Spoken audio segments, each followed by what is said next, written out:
to speak up. The Lord said he shall send us against a hypocritical nation.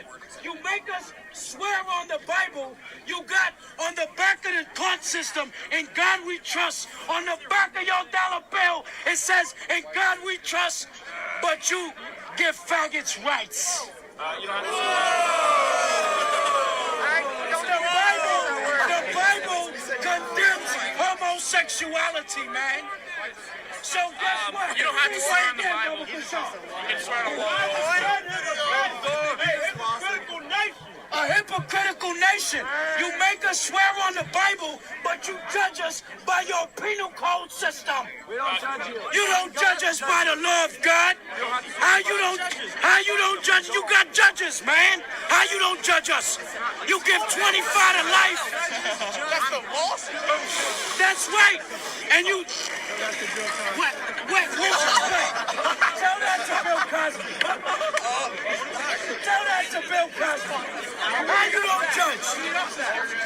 What are we laughing at? Listen to you. I can see what you ate. Some brownies. You ate brownies. You took a piece of the peace pipe. What the hell is going on here? Now this is a peace circle. Kumbaya. Ain't gonna be no peace until blood is shed. Because you gotta give up this land that's stolen. That's right. You gotta give it up. It was built on rape, robbery, and murder. And you have to give it up. That's the only way you gonna have peace. Give Matthew 6 and 5. You gotta give up this land, man. Bring that Matthew 6 and 5. That's what's happening here. The child molesting Catholic Church here. This is what we come to. How long are we gonna stay in the Catholic Church? How long are we gonna continue to worship idols in the Catholic Church? Where is Hail Mary in the Bible? There's no Hail Mary in the Bible. You can't worship Mary. You're supposed to worship the Lord. You over here making prayers in the front of the White House. The Lord said, give me that Proverbs, I need that Proverbs. Chapter 28, verse 9. He that turneth away his ear from hearing the law. He that turneth his ear away from the law. Go ahead. Even his prayer shall be abomination. Even his prayer shall be abomination. If you're a bunch of child molesters, if you're a bunch of faggots, if you're a bunch of dykes, the Lord said your prayer ain't being heard. Go ahead. Verse 10. Whoso causeth the righteous to go astray in an evil way. Whoso causeth the righteous to go astray in an evil way. Go ahead. He shall fall himself into his own pit. He shall fall unto himself into his own pit. That's what's going to happen here. And that's why the Republicans left, because the Democrats started praying. That's why they left. America's just a bunch of confusion, man. It's a bunch of confusion. You don't keep the commandments of God. That's why America will burn. You want to pray for a land that's about to be up in smoke. America's about to be the up in smoke talk. That's right. Go ahead. Book of Matthew, chapter 6, verse 5. And when thou prayest, thou shalt not be as the hypocrites are. The Lord said,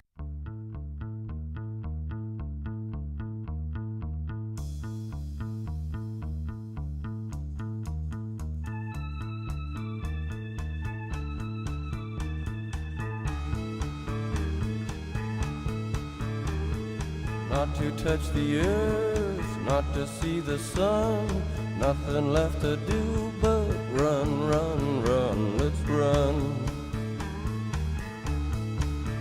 Let's run. House upon the hill, moon is lying still, shadows of the trees, witnessing the wild breeze. Come on, baby, run with me. Let's run, run with me, run with me, run with me. Let's run.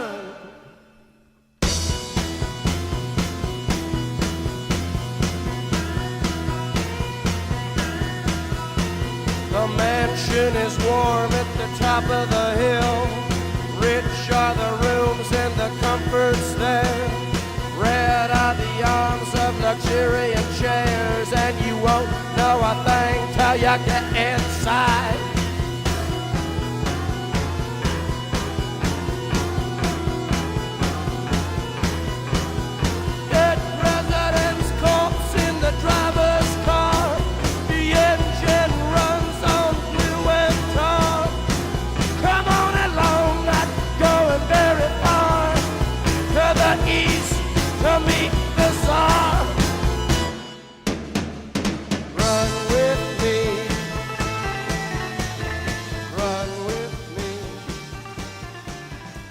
Welcome back to Undoctrinated. Hello, everybody. My name is Tim. I'm sitting next to my lovely girlfriend, Natalie, Hello. mother of my future child. Indeed. We've It's got exciting. a great episode for you tonight. This one has been long in the making. Unfortunately, TJ couldn't be with us tonight. He had every opportunity to join us, though. I don't know. He never responded, though. He only responds to the ones that he wants to join us on. Yeah, he's particular. This one wasn't one of them. I don't know why. Anyway, my friend Ryan, you all know him, friend of the podcast. He's been on before. He has been chomping at the bit to get down to some recent political issues that have been going on in the media. This is some shit you've been hearing about constantly. Basically, these are the hot topics of the last month or so. We were going to get him on earlier, but Ryan got sick, so we postponed it a few times. Ryan is finally feeling better, so he came back on. And I did Lysol this mic, though, after he left, just saying. But just go on. Hey, Sorry. it's all good. It's all good. First and foremost, I think Ryan wanted to talk about the confrontation in front of the Lincoln Monument at the March for Life rally. That was some with bullshit. the Catholic high school kids and the Native Americans and the Black Israelites. We got into that shit. Obviously, we're 2 weeks removed from it, so we're talking about it with perfect hindsight. Yeah. Pay attention, media, because maybe you should practice a little more of that. Hopefully the rest of America can see, too, how it Fucking really A. is. With that issue in particular, it's like, shut your fucking mouth until you gather the facts. Yeah. You know? And basically at this point, we've got all the facts, and we get right into it. So if you were passionate about that issue, this episode is definitely for you, because we talk about that for a good 20 to 30 minutes to start. The conversation went on. I think we went on for about 90 minutes. We talked about Trump.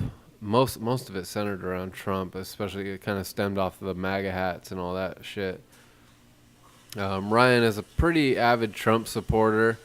Me and him do see eye to eye on a lot of shit because he is very reasonable. Everybody knows I'm not a Trump supporter, but when it comes to Trump supporters, Ryan is one of the good guys. Yes, they do exist. Yeah, he has a lot of views that I see eye to eye on, Brian.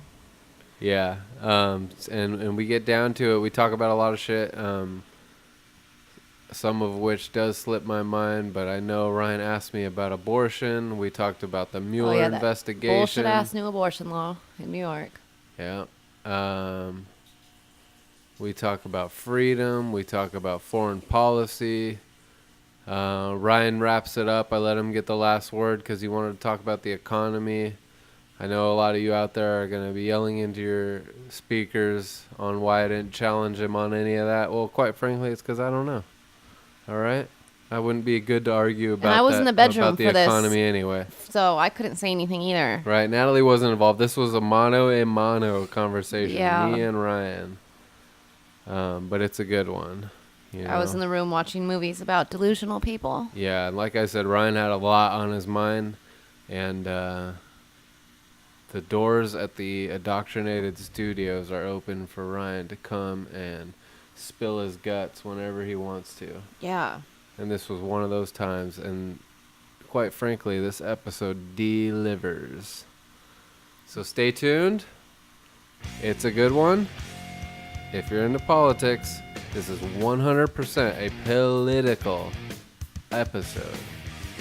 So here we go. Undoctrinated on politics. I got a knife for fucking everything up. My temper flies and I get myself around up. My music shut a mother crushes I lose control and I get myself around up. Picture mounts and I fly up the wall. Lights up the structure and I get myself around up. Petulance and irritation set in. I throw attention man, I get myself around up. But if I say I'm credible around up.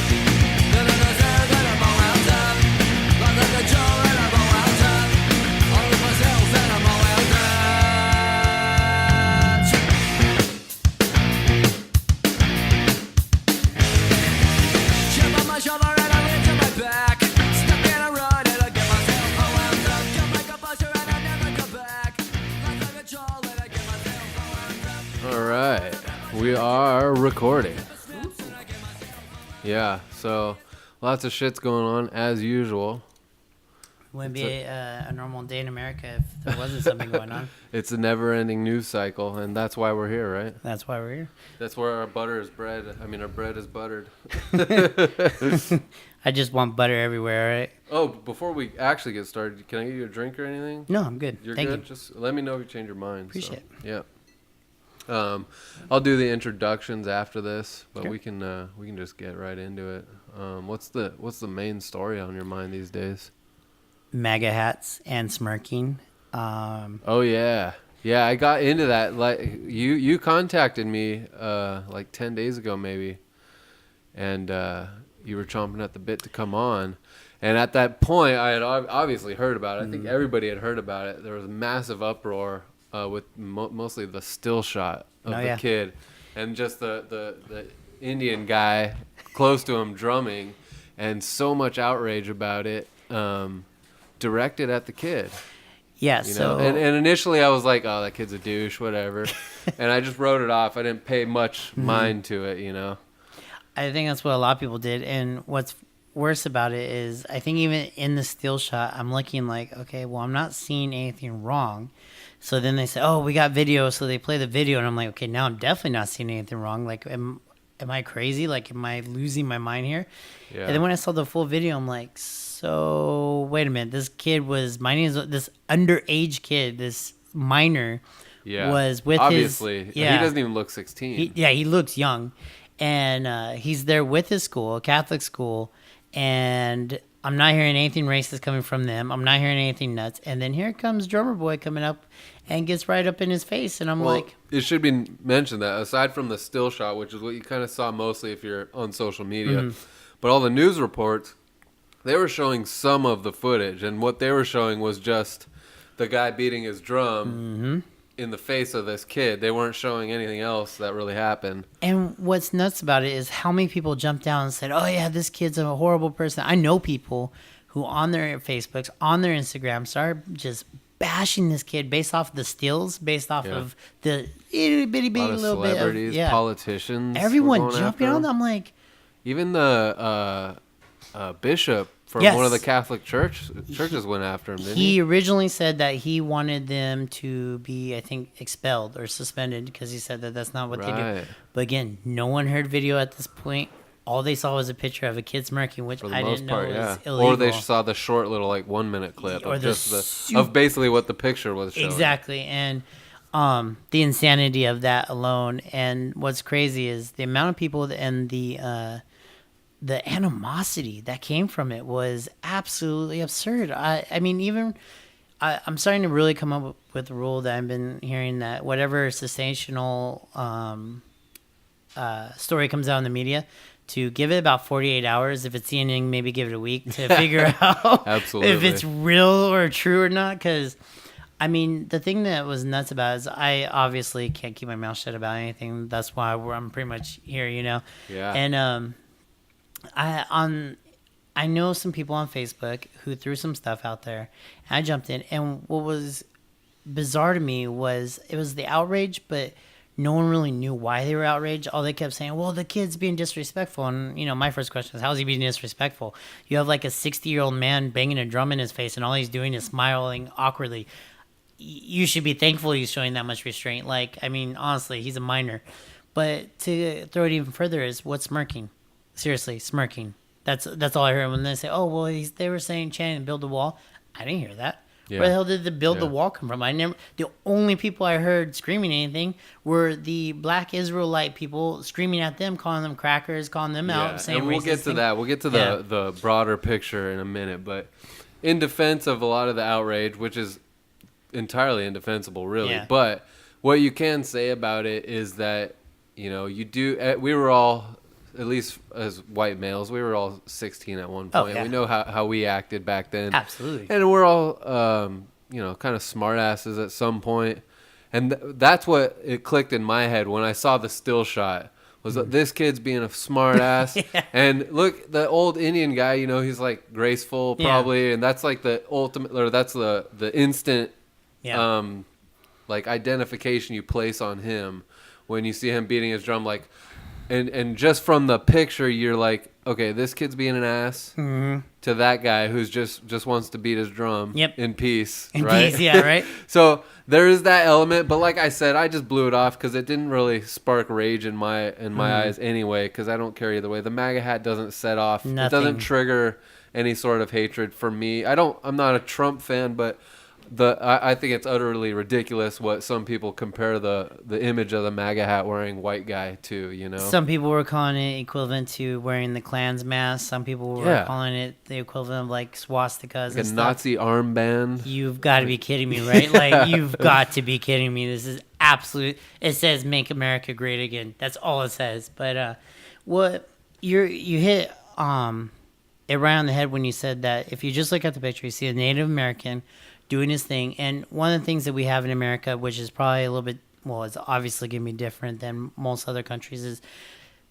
we have that history with Native Americans where we do have a bit of a reverential upholding for them. We do. And with good reason for the most part. I mean, our ancestors took land. Now, one of the things I am usually quick to jump on is a lot of people say, oh, well, you took their land. White people, well, first off, my family wasn't even here during that. But second of all, even if they were, you don't see countries or nations form and then keep the indigenous people around as a people and try to help them out and try to. Now, it's not saying, oh, the white people are great because of that. I'm just saying you don't see it very often. So this whole idea that we are monsters to, or our ancestors were monsters to Native Americans, which they did some things that were monstrous, and we know that with the blankets they would give that had diseases in them and so forth, and we knew that I think that was all bullshit though, wasn't it? It may have been. I don't know. I think mostly the transfer of diseases just happened by cohabitating with them and with nature in itself. Yeah. I mean, you come from Europe where you had all these Europeans that had all these other diseases where this indigenous people didn't have diseases. And I don't think even like back then, I don't think people understood like germs and bacteria enough to like not even taint a blanket and give it. And that's what intentionally you bring up a good point. It probably is. It's on the top of my head every time I think of us killing people with germ warfare way back when. But yeah, you're probably right. That was probably I think all that's horseshit. But, and that goes to like the image you're supposed to think of with Native Americans. You're a terrible person. The reverence you were talking about. But yeah, we do have a reverential, and like I said, to be honest, in some regard, it's fine, and I don't think there's any problem with that. But that does not give us an okay to just jump on the hate bandwagon. And like I said, what was crazy is people defending it, and it was almost like they didn't know why they were defending it, but they knew the media told them to be outraged, so they were supposed to be outraged, and that's why they're like, oh, get my pitchforks. And like I said on a couple of people's media, usually I'm not the person to try and get in the way of a mob with pitchforks and torches and stuff, but there seemed to be a big disconnect from what I was seeing and from what people were saying. Even after the truth came out, people were still defending and saying, well, he shouldn't have been smirking. I'm like, okay. And I had this actual argument with someone online because that's the best place to have arguments anyways. And I'm like, really? Come on, dude. Like, he's smirking. Like, I'm smirking at you right now through my screen. It's so hard, too. And he's like, well, he should be smirking. Shouldn't be smirking. And I'm like, okay, seriously, 60-year-old man, and this is before we knew the truth about him, comes up into your son's face and starts banging a drum to intimidate him. What would you do as a dad? Like, what would you do as a father, let alone as a kid? I thought they showed incredible restraint. But they did an interview with him. I don't think that the Nathan Phillips? Nathan Phillips, that's him. Yeah. I don't think he singled out that kid by any means. I think he was literally... He did definitely instigated contact with the high school students. You definitely saw that in the video. And it looked like he probably was trying to walk through the crowd, and then he got to that kid that just stood there. Couldn't agree with you more. I think the same thing. I don't think he picked him out, said, oh, this kid with the MAGA hat. Yeah. I just think it turned out to be that way. Right. That said... And that was the one kid that just was like, okay, I'm not going to move. You can walk around me if you want to get around me. So, I've read some stuff, and I think one of the things I was reading was saying that the kid, I forgot his name. Sandman? Yeah, it's like... Nicholas Sandman, I think? I think you're right about Nicholas. We can Google it. That's the MAGA hat kid, I believe. Yeah, I think so. Sandman, I think, right? Or something. Anyhow, so. He talked about it, and he said that initially when he saw it come up, he wasn't really sure what was going on. and then he realized that he was probably going to be recorded, and so that's why he just shut up and just didn't say anything. That's a lot of wherewithal for a 15-year-old boy, you know. But that kind of also points a little bit more sinister in the cynical in me. He was much more composed than I was at his age. I wouldn't have reacted the same way. Exactly, and there would have been a civil war started if that was me. You don't get in someone's face banging a drum. I don't understand that. But he said that he thought, okay, well, I don't want this to come out as bad and it still came out bad. He tried to do whatever and it still came out bad. But what, as the cynic in me says, what does that show you about the status of where we are in America? That he wasn't doing anything wrong, but he knew instinctively, hey, I got to keep my mouth shut here because this is going to look bad. Yeah. And I got to kind of keep my P's and Q's and dot my I's and cross my T's. And I thought that showed tremendous wherewithal. I thought they showed tremendous restraint. And then it comes out that we found out that I think Nathan Phillips went AWOL like 2 or 3 times. Yeah. Didn't actually go to Vietnam or whatever. No, he's a refrigerator repairman.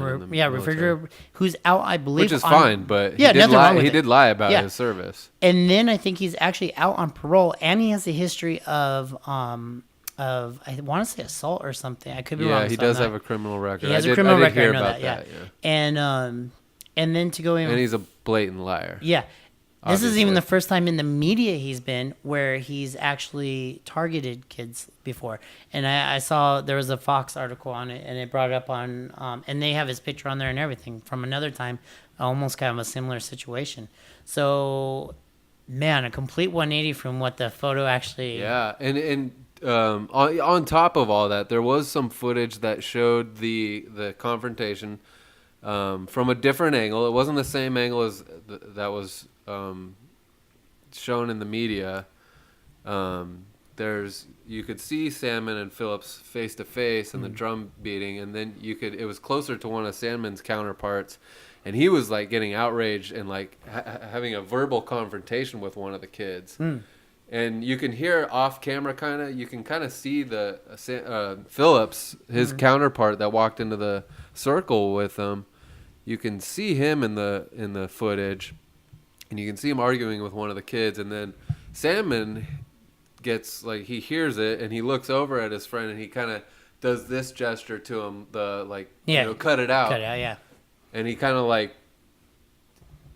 almost played peacemaker in the situation. He not only did he not do anything, he had the composure to be the adult in the room. Even that's horrible, right?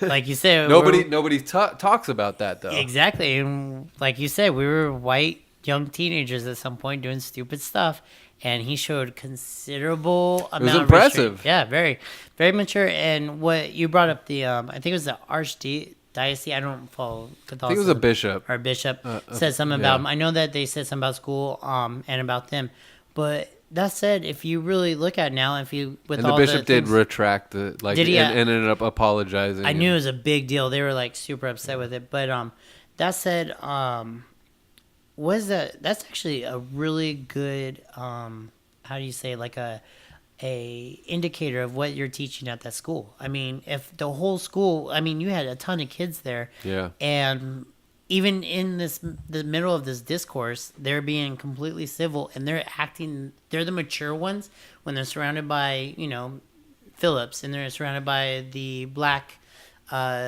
Israelites or whatever. Yeah. Calling them out, calling them names and stuff, and they're the ones showing restraint. Right. Like I said, the cynic in me says, man, we've definitely have shown that no matter what you do, depending on your skin color, you're definitely going to be in trouble. And it's saddening and sickening that kids can't be kids anymore. And I don't know. I think there was a huge racial element in this, in the outrage that you saw in the media and with celebrities. A lot of it had to do with the fact that it was basically mostly white kids at this school. Yep. And the MAGA hats obviously didn't help. That instantly brought the Never Trump crowd out against the kids immediately. You have all kinds of, CNN reporters wanting to dox these kids and shit and calling for violence. Yeah, the writer for, I think, SNL said she would blow whoever punched them in the face. I heard Yeah. about that. It's like, man, dude, like, what is wrong with this? These are kids, right? Like, am I missing something here? Yeah, and they're overall, they're, if you to bring up the hour and 45-minute video taken by one of the Black Israelites. Mm-hmm. Did you watch that whole thing? I watched most of it. I loved it. I couldn't put the phone down. that was maybe better than any movie I had seen last year. It's good, huh? It was incredible. And the Black Israelites are really entertaining. Like, if that was satire, that would be one of the most brilliant things anybody could ever They ain't doing a damn create. thing about it. Yeah, like, okay. But unfortunately, that's not satire, and those guys No. actually lived that experience. But hilarious nonetheless. So there wasn't a lot of maturity going on in the entire situation, even from the Native Americans, No. from the Black Israelites, obviously. Oh, yeah, obviously, I yeah. mean, those were the children in the room, if you will. Yeah. But the most maturity you saw was actually from the high school kids, and the, you know, although there was some chant or shouting, which was fine, you know, and it was mostly done from my point of view just to like kind of outdo or It was make like make it so that because the Black Israelites were yelling the whole time. Oh, yeah. So the chanting and shouting from the high school kids, what were they doing? They were like they're doing their school. I forgot what it's called, but like their school is a school chant that they do, and you could see it in one of the videos. You could tell they were doing it to like drown out the yelling of the Black Israelites. But they were all, which seemed fine to me. Yeah, they were completely isolated in their group. It wasn't derogatory in any way. It's just their chant, Right. and it was loud. It was You like know what a it reminded fight me? march song Or something. Yeah. It reminded me of like Roll Tide or like Yeah. something college oriented. Yeah, It wasn't exactly. even. I've seen worse. I'm at sure it's football something they games do in at NFL. football Yeah. games at their school. You know? I've seen way worse. In fact, in the video, there's way worse. But yeah. like my gosh. But that said, now kind of on the same subject, and I wanted to get your opinion because I saw this. I was like, oh man, how do you feel about the Gillette commercial? Have you seen it? I didn't see it, but I heard about it. I don't care. I haven't been a customer of Gillette for a long time. I don't know. Often with companies like that, they're owned by a bigger company that probably I do support in some way. I don't know how that breaks down. I But want to say they're Procter and Gamble. okay, I they bet have you I've got. everything. Oh yeah, I bet you I have 100 Procter and Gamble products in this house for But sure. Besides that, I know Gillette's big thing is razors, and I haven't purchased a Gillette razor since I was probably a teenager, you know. And people that do buy Gillette products are probably wasting a lot of money. A lot. But overall, the message they were trying to, I don't think they're the first company to do this type of virtue signaling. Like Nike, Oh, no. Nike did it with Kaepernick. Kaepernick, yeah. And that's all this is they're just trying to bring in a certain section of the population that maybe they're failing to market to otherwise. I don't know. I don't really get it because they're also alienating a lot of people with it, I It's believe. a bold strategy because your product is being aimed towards men, but you're calling them the enemy.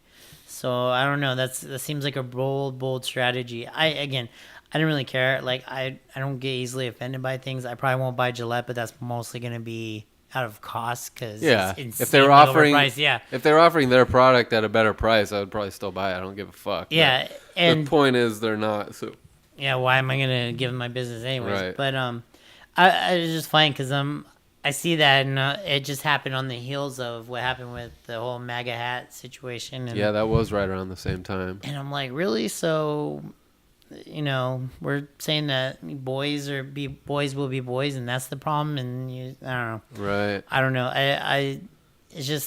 There's a lot of things that happened this last week, and Maybe they're gonna start selling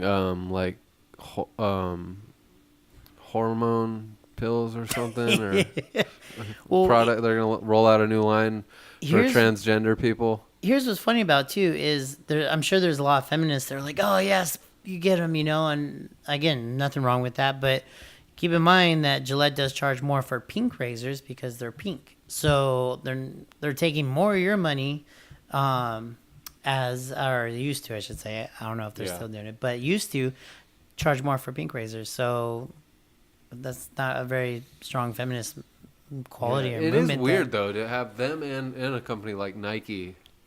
I don't want to say, like you said, they're calling men the enemy. I don't want to go that far, But they are definitely trying to like step away from that masculine side of the culture, and Gillette boldly called out toxic masculinity, right? Yep. I mean, and they didn't mention at all like war in their whole commercial, right? nope. And really, I mean, I don't know how you could talk about toxic masculinity and not mention war. Yeah, not mention war, and then on the contrary, not really even define what toxic masculinity is. I saw kids wrestling. Okay, jiu-jitsu. I mean, I'm not saying that's what they were doing, but that's all you do in jiu-jitsu is you wrestle, you grapple, basically. And so I don't know if they did a good job indicating that, oh, these two kids were fighting and that's why. And, the bully scene is kind of like, okay, I don't know. I thought it was kind of over the top and just. It's like we live in the world of hashtags, and that's kind of what it is. It was like a commercial with a hashtag, Yeah. It's like a keyword that sparks thought in certain people. Hashtag toxic masculinity. Yeah. That's what everyone's looking for is the next hashtag. Yeah, but it is weird to me. I don't know. Fucking. They should be advertising their new line of razors that are basically just cigar cutters used for castrating yourself. Just get rid of them. Who needs testicles, really? Come on. That's where all this... This, come on, guys. Come on. You're missing out. Oh, shit. I don't know. It's been crazy. It's been a crazy week. Then there was the whole situation with Trump that they thought like a week ago or it was about a week and a half ago. It was just like 2 days before the whole Nathan Phillips situation where they said that without a doubt that they had someone leak from the FBI that I forgot what the information was, but it was definitely damning towards Trump. And then Mueller came out immediately after and said, no, that's not true at all. That was the BuzzFeed thing, right? Yes, the BuzzFeed. Thank you. They had they claimed to have a credible source that said that... Not just credible. They said without a doubt. Right, yeah. They said Trump told Michael Cohen to lie. That's what it was, yes. So he was supposed to be a co-conspirator to perjury, I guess, was the felony charge. Being put out there in the media, and man, a lot of the media outlets ran with that shit for a few hours. Yeah, jumped on it immediately. Yeah. And I've been listening to a lot of commentators, and one of the things that I have to agree with whoever's saying is the media does this whole thing where they like to speculate. They like to go, oh, well, if this is true. They just want to be the first. Yeah, let me tell you, this is damning. This means treason. There's so much of that if true. You hear that so much. So much. And then they just get on with the accusations. Yeah, if true, that means he likes to have sex with little boys and while dreaming about alien ships. But I'm just saying, if it's true. Yeah, but we don't need to say that anymore. But let's talk more about how Trump has sex with little boys. Yeah, because we said, if true, it's already been prefaced. So. Yeah, and then and sometimes they'll just downright falsely report things. Oh, yeah. And it's because there's no recourse. None. So like when they get a story wrong, which they often do, they can retract it, but the retraction is often at the end of a show, and it's very brief. It's almost said in near silence with a whisper, And we're sorry for anyone that we offended or anything that we said was incorrect. Exactly. We'd like to retract the story from last night about the BuzzFeed article. And stay tuned for fucking... What's her face? Rachel Maddow. Yeah. But if that BuzzFeed were true, let's go into that, Yeah. It's absolute insanity what they get away with. And this is where I was coming full circle back to the Trump hat and that whole situation. They're suing. And they have the kid. And actually from what I've read, I think it's Joseph They're Barnes. suing some of the media. Oh yeah, big time. There's a few, I think from what I've read, it looks like they have a few lawyers already lined up. Some have already offered their services for free, because for the way I've read it and the way that some of these lawyers have talked about it, this is almost a slam dunk for libel. Especially because with adults it's a little bit more difficult, but with kids you can show like true detrimental harm a lot easier, and Yeah, there was like mobs outside of the Oh, kid's yeah. house, Oh, outside of they're the getting wrong person's death house, threats, thinking yeah. it was that kid. They're- They had to shut down the school for the a school while. had to go down, and that's the crazy thing is realistically, the way I've understood it again is I think those kids could do a class action lawsuit for most of these media outlets, and I think the school can sue as well because they were put in danger.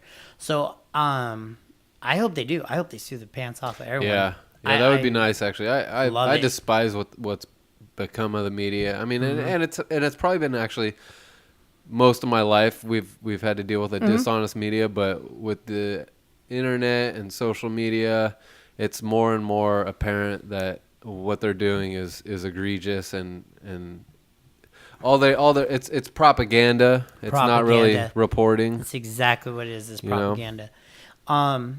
What's interesting, and I've kind of seen this with like the next generation, was it Generation Z, is a lot of them seem to be leaning more towards libertarian, more towards conservative, more towards anarchist, even because Democratic socialism is fucking. There's a giant wave of that too. Yeah, I know, and it's because they're promising free crap, but people don't understand it's not they free. kind of, to me, they kind of cater to the lowest common denominator. Oh, yeah.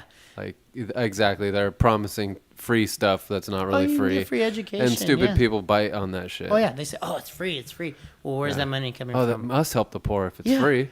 I mean, we don't have any examples. Venezuela, Russia, you know, hell, go on forever. This has been a bad situation. I mean, Argentina. Anyhow, that said, though, one of the things that's crazy to me is if you get off of MSNBC, you get off CNN, you get off Vox and BuzzFeed and Jezebel and all those stupid feeds, and you just look at the source information, you can pretty much dispute everything that these media outlets are saying. The problem is you gotta be diligent and you can't be lazy about it. You can't just read the top of the headline. Even some of these articles, they'll tell you right like halfway through and say, okay, this isn't real. But if it was like, okay, well, you just want the headline. That's all it was, because they know people just scan, see a red headline, and go, okay, cool, I'm done. I've seen enough. And then they'll post it, and it's stupid. But it's all due to the feed, you know, your Twitter feed or your Instagram feed or your Facebook feed, and when you're scrolling through those, you're obviously not reading a piece, you're just reading a headline, if that, or maybe a headline and a sub headline. And all it needs is get in there. Post a picture on there, and then you keep on scrolling.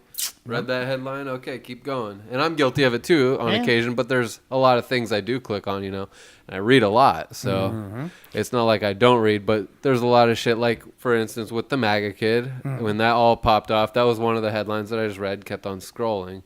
And then when I heard you wanted to come on and talk about it, I started to look into it. I watched that video, and everybody out there needs to watch that video, by the way. Absolutely. That video is fucking awesome. Make up your own mind. Just search for I think I searched for Catholic High School March for Life rally, and then just watch the video that's over an hour and 45 minutes. That's the best one. It's long, but it's a good so watch. worth it. If you got time to watch a movie, you'll have time to watch this, and you'll thank me for it. And you'll be better for it. Yep. Oh man. So yeah, I watched that. I happened to have like downtime at work. I started watching it on one of my breaks, and the break extended, and I got through it all in almost in one sitting. Nice. Yeah. So that was great, man. I couldn't stop laughing the whole day. Oh, it's hilarious. It's like The one thing that video doesn't show, though, is the actual interaction with Nathan Phillips and the kid. But it gives you a very good picture Wide of the whole view, yep. situation. Like, and then it does what it does show is Nathan Phillips Drumming walking in, with the yeah, drum walking in. into I the think it's crowd like an of kids. hour and 12 minutes in, yeah. So you know exactly at what point in the video the whole thing happens. But it's all from the perspective of the black Hebrew Israelites. Oh, they didn't surround him. He walked into the middle of it. That's and then you get to see the total animosity that was created before the total crazy situation that Nathan Phillips was walking into. Oh man, that could have been way worse than it did, and thank the Lord it didn't. But man, it's crazy, man. This world is falling apart. It's nuts, and it's falling apart faster than we could put it together. It's a big problem still because so many people believe these mainstream media outlets on TV. I mostly call it TV media. I think it's better described as like corporate media, but that's not even really a great accurate description. But is there anything on TV media that you do enjoy, like, and mainly and can trust? Tucker Carlson's usually pretty good. I like Tucker. I mean, and when I say that, I compare him to the other, like, talking heads. He's good. He's one of the better ones. He's one of the better ones. Hannity's good in small quantities. I know I'm going down a Fox lineup, but to be fair, Fox is probably the only one who's not as guilty of the sensationalism as They're actually fast. the most centrist news organization on TV right now. They really have. They've actually bashed Trump a couple times, and, Sure. and to be honest, they've had good points. And I like Tucker Carlson because he makes good points. I still love his comment about how he was talking to Trump after an interview and said something about how Trump said something to him in his normal autistic way, but it still made sense. But I was like, you know what? He's not into the left or right. He's just there to stay. But I've also heard his some of his podcasts or some of the interviews he's done, and he's very quick to say, look, I don't bite the hand that feeds. So he's not going to turn on Fox, obviously. And he's going to go more along with that agenda. But he's more libertarian and more just more factually based. I like to watch him. There's most of my news I try to find from like Reddit or something, and then I go to the source. Yeah. That's the easiest way to do it because no matter what you do, you're gonna find an echo chamber. There's Reddit subreddits I love that are just as bad as being an echo chamber as the guy who's across the aisle from me, who's listening to only Matt Al, who's listening only to the that's CNN a problem. And I'll be the first to admit I do experience the same thing. I know I get most of my news from Twitter, and it's for the most part an echo chamber. I can't deny that, but mine's interesting because my big issue is anti-war. I'm a peace guy, and I'm constantly liking and reading articles from the anti-war left and the anti-war right. Yeah. So I'm getting a lot of both worlds. I'm following like the Tulsi Gabbard of the world and liking some of the stuff she says, mostly when she talks about foreign policy.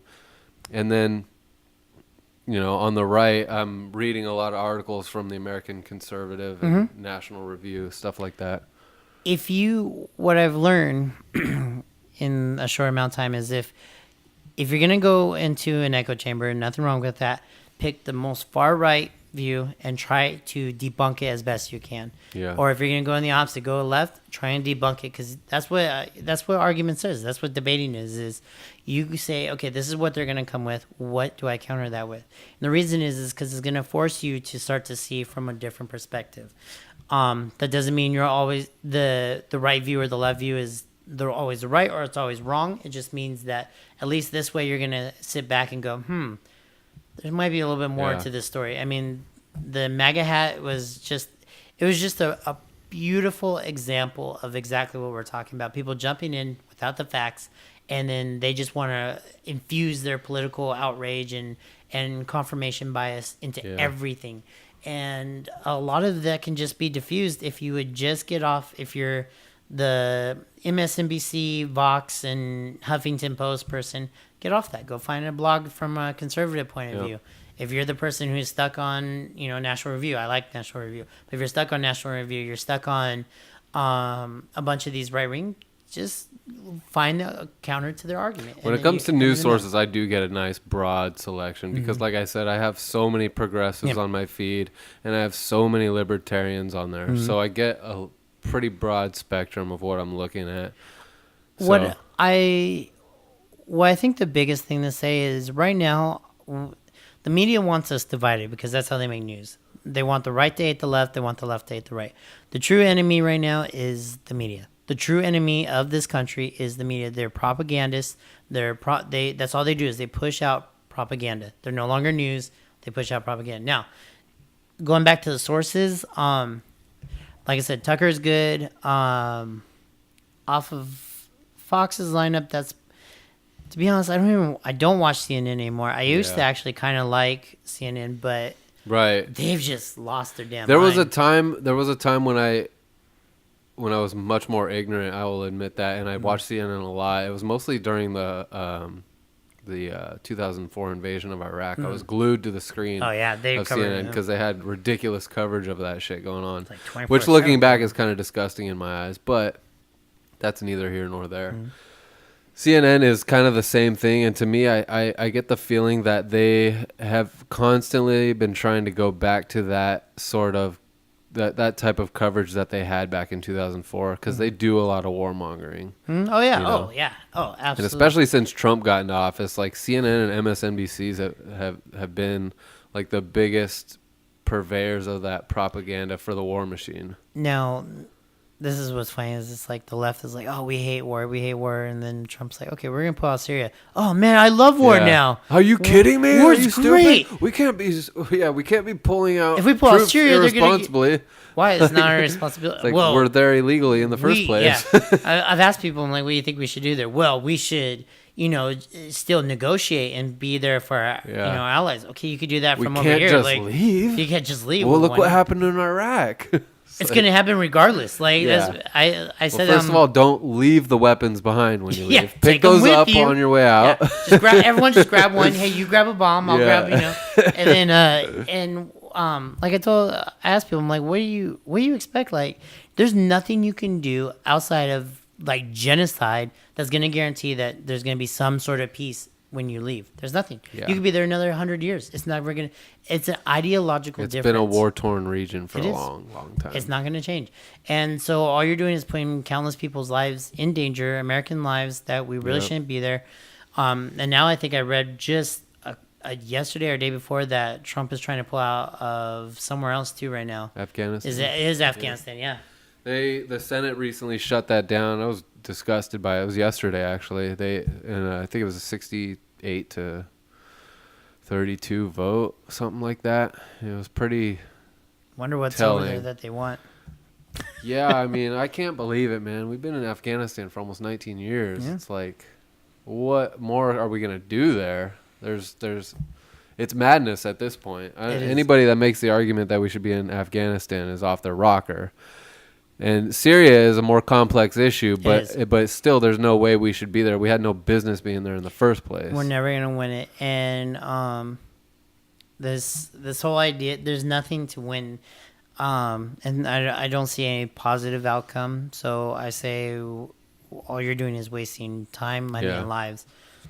Could be spent here. I just wish Trump would get rid of Pompeo and Bolton because I know these two jackals are fucking. They're the devil on his shoulder Yeah. when it comes to this shit. I was kind of sad when Mad Dog left, but I get his point of view. I mean, he did a great job under Trump for 2 years, and he did a great job. So, Yeah, it'll be interesting to see who his replacement is. The guy they've got in there right now is just it's like an interim yeah, I basis, think it's right? interim. And but it's crazy to me. I don't know. It's like all these people, all these years were like under Bush, we can't be going to war. It was the left. It was like we can't be going to war. And then it was like under Obama, it's like, oh, okay, maybe we could kill a couple of thousand. Yeah. Okay, Obama says cool, so Yeah, Obama would just like barely talk about it. Yeah. People didn't really give a shit to Yeah. even question. they're like, you know what? Meanwhile, he's creating ISIS. Yeah, he And they- single-handedly created Yeah. ISIS, and I'm like, I mean, not single-handedly. Well, yeah, Hillary but- and the Oh whole my gosh. fucking defense apparatus really had a hand in it, but it all falls on Obama's shoulders. I mean, yeah. And then Trump comes in 2 years, it's already gone. And I don't know. Yeah, I'm not worried about ISIS. I never really have been. I know they claim responsibility for a lot of terror They all attacks, mostly in Europe, and they'll continue to do so whether Yes, they're they involved or not. It's an ideology, and they're not going to be defeated with conventional means. You can't Yeah. kill them with guns. You can't bribe them with money. It's a there's no amount of occupation you can do to stop that. You just have to set an example, educate as much as you can. I think opening up communication in that part of the world, and like Rand Paul said the other day, just keep a surveillance on the area, but there's no reason for troops to be there, So, with all that said, so you've kind of got a feel. You and me have had lots of talks about what it would be to get you convinced to be on the Trump train. Right. How close are you to the Trump train? Not very at this point. It seems like he takes one step forward and two steps back for me. Gotcha. And I know Fair. a lot of it. Like I just said, there are some things I've been rolling around these thoughts in my brains. Like, what would it take for me to vote for Trump in the upcoming election? And quite honestly, if he comes out in full support and gets a federal legalization for marijuana, that would be huge. I think he will I eventually. think he will too, actually, and that would be huge for me, and that most likely needs to be done if I'm gonna come out and support. But like I said, my main issue is foreign policy, and there's a lot that he needs to get done still there, and it seems like he is trying to move in the right direction at least. He's been vocal about wanting to remove troops from Syria and Afghanistan, which I think are absolutely necessary. I think he needs to be more outspoken against Saudi Arabia and their involvement in the Yemen war, and our involvement, quite frankly, in that war. I'm completely disgusted by what's going on in Venezuela and how he's appointed Guaido as the president there. I don't know how that even fucking works. That's weird to me. I don't Like, that was one of the two steps back that he took Gotcha, recently yeah, with me. okay, I'll give you out of all the So things. the foreign policy overall, while it's head and shoulders better than what we saw with Obama and Bush, it's still there's a lot of room for improvement.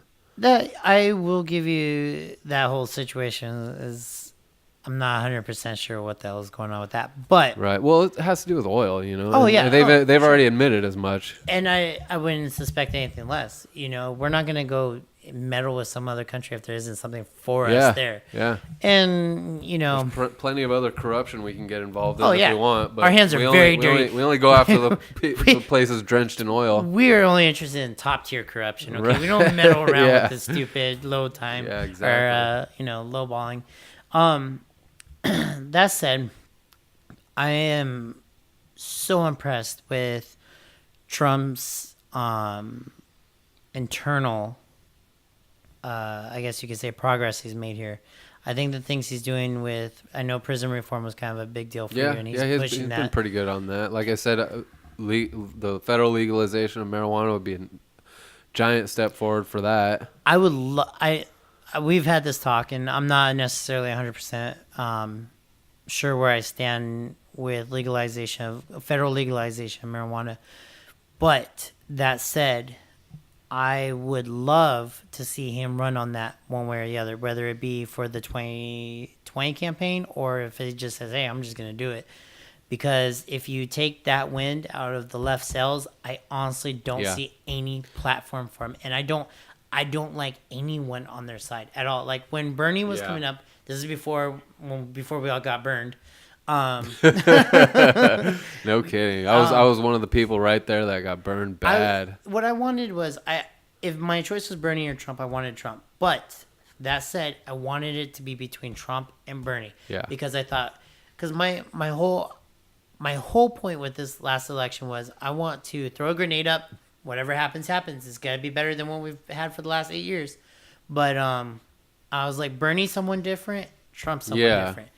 And they're both then, outsiders. Yeah. Hillary comes up and rigs their election, and Bernie's just like, yeah, okay, no, that's cool. Yeah. That's good. I'm good with that. I couldn't. That's why I lost faith. Here's I my was new book. quite frankly disgusted by Oh my God. Bernie Sanders' support for Hillary. And oh my God, like she is the worst. Like she is the exact thing that you just said. There's a never Trump crowd and the whole resistance movement. I would have been that way with Hillary. Oh yeah, I would have been absolutely. never Hillary. Resistance Not my movement. president. Hashtag resistance. Not my president. Yeah. Not my president. I would have been I would have been the kook. Oh man, same here. I was like, oh my gosh, why is it Hillary? But then I was like, and then it comes out that he's evading taxes, but he's preaching socialism, and then it's like, he's trying to promote his books and stuff, and I'm like, Yeah. you're just as bad as He's a fraud. You're a fraud. Yep. Mm-hmm. And so, and the flip side of that is I think what's her name? I forgot her name. The one from New York. AOC. Cortez? Yeah, Cortez. Yeah. I think she's not a fraud. I think she actually believes what she's preaching, Right. but I think she just she's seems ignorant. to me. ignorant. Yeah. Yeah. I think the whole Bernie thing was kind of a blessing in disguise for me because I was a sucker for that whole movement and even considered myself a democratic socialist for a little bit. But once he claimed support for Hillary, I was like, whoa, dude. Reel that back. Yeah. Yeah, and then I stepped back from that whole thing. And then when Trump got elected, these people showed their true colors. Oh, And yeah. I was utterly disgusted by that Oh, whole thing. And that's when absolutely. I started to get turned on to the libertarian freedom movement. I think conservatives and libertarians are going to be. I think the libertarians in a lot of ways are going to be the future of the conservative party, in some regards. But that said, is like I said, we have a common enemy, and they want to. They're just ugly, nasty. I don't. Whatever. Yeah. We can go on for that. But then, the Roger Stone situation. I said that to you. I've been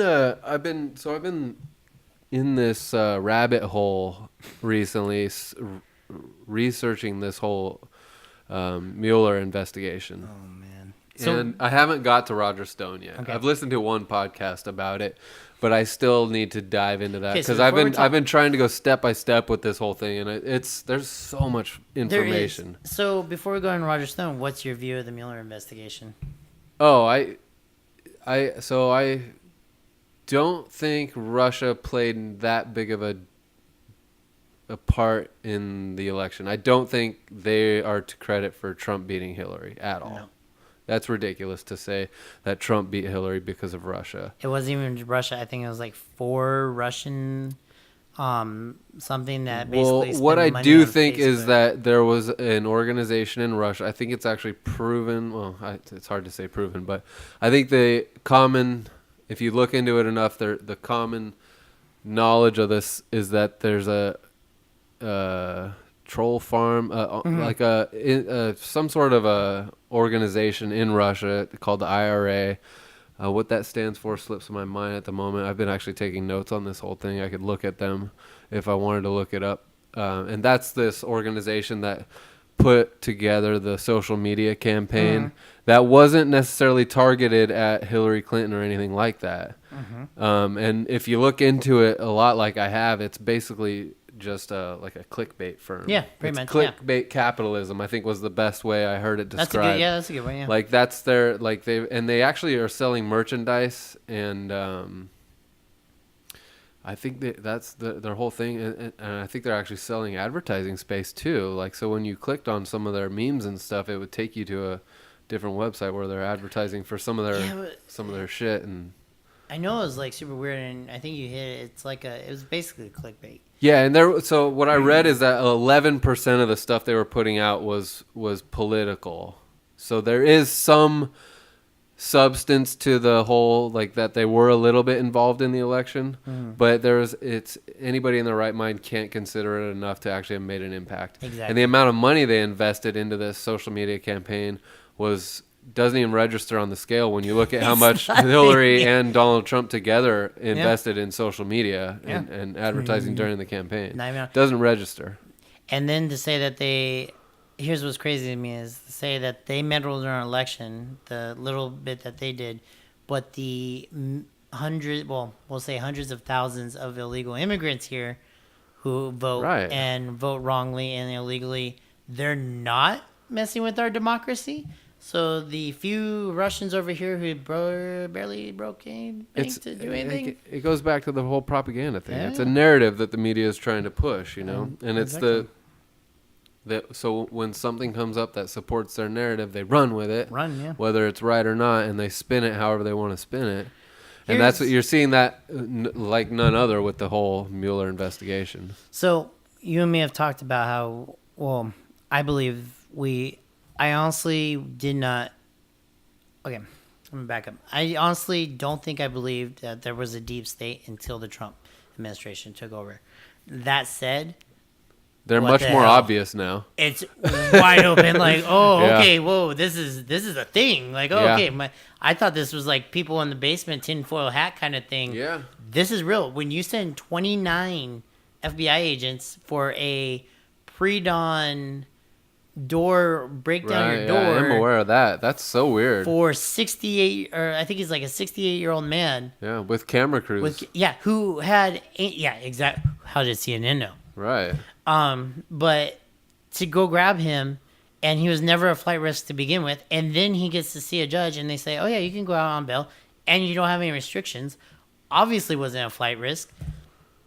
So, if that doesn't scream deep state to someone that something weird is going on there, Yeah.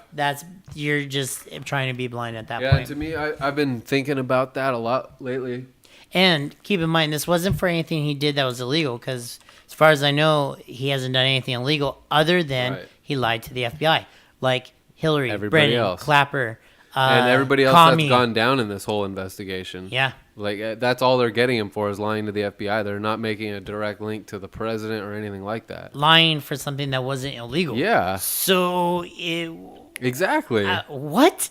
And then all the media's like, yeah, that's it. We got even I think it was Brennan got on his Twitter and was like, yeah, that's right. We're coming for you, Trump. We got him. I'm like, He's so fucking annoying. he is. I'm like, got him for what? Lying to the FBI? Okay, go grab Hillary. Go grab Brennan, Clapper, Comey. Let's go. They all did the same Yeah. thing, right? Did they not? Did They- I miss something? Yeah, and the FBI's been so disingenuous in this investigation. They obviously have an agenda. Oh yeah. And when I talk about the deep state, you have to include the FBI now because of this whole thing. But when you talk about the deep state, what you're referring to is the unelected government. Yep. You know, there's military involvement, intelligence agencies, even like cabinet members, media. There's a lot involved with it, but that's essentially what it is: unelected government. And it's crazy to see the involvement with it, mainly with the media and the FBI in this Russia investigation. It's really bizarre, and scary isn't the right word. It's very unsettling to see how close the media is working with this government entity, like whatever you want to call it, deep state, whatever. It's really bizarre. Yeah. Like it's kind of creepy. Like, okay, I didn't know we were back in. I didn't like this. Feels more like Russia to me than it does. Yeah, It's. I think there's a link with the arms industry. War profiteers. I think obviously there are powerful corporations behind networks like MSNBC and CNN. And how they relate directly to the arms industry, I don't know. I just have a hunch that they do. One day I'm going to look into all this and hopefully expose it on the podcast. Oh, there you go. So you can all become. But and obviously you have that, you can draw a direct connection between the arms industry and politicians, especially high-ranking politicians. Currently, in fact, I read a piece on an episode called Lockheed Stock and Two Smoking Barrels. I read it on the podcast, so you can listen to it if you want. If you don't listen to it, I highly recommend you at least go read the article. It's fascinating. No, I want to say I think I did, but because what was it? Well, go on. Sorry. And basically the article just depicts how back in the early 2000s during the Bush campaign, the revolving door between the arms industry, the arms industry and high-ranking politics. I think we talked about this.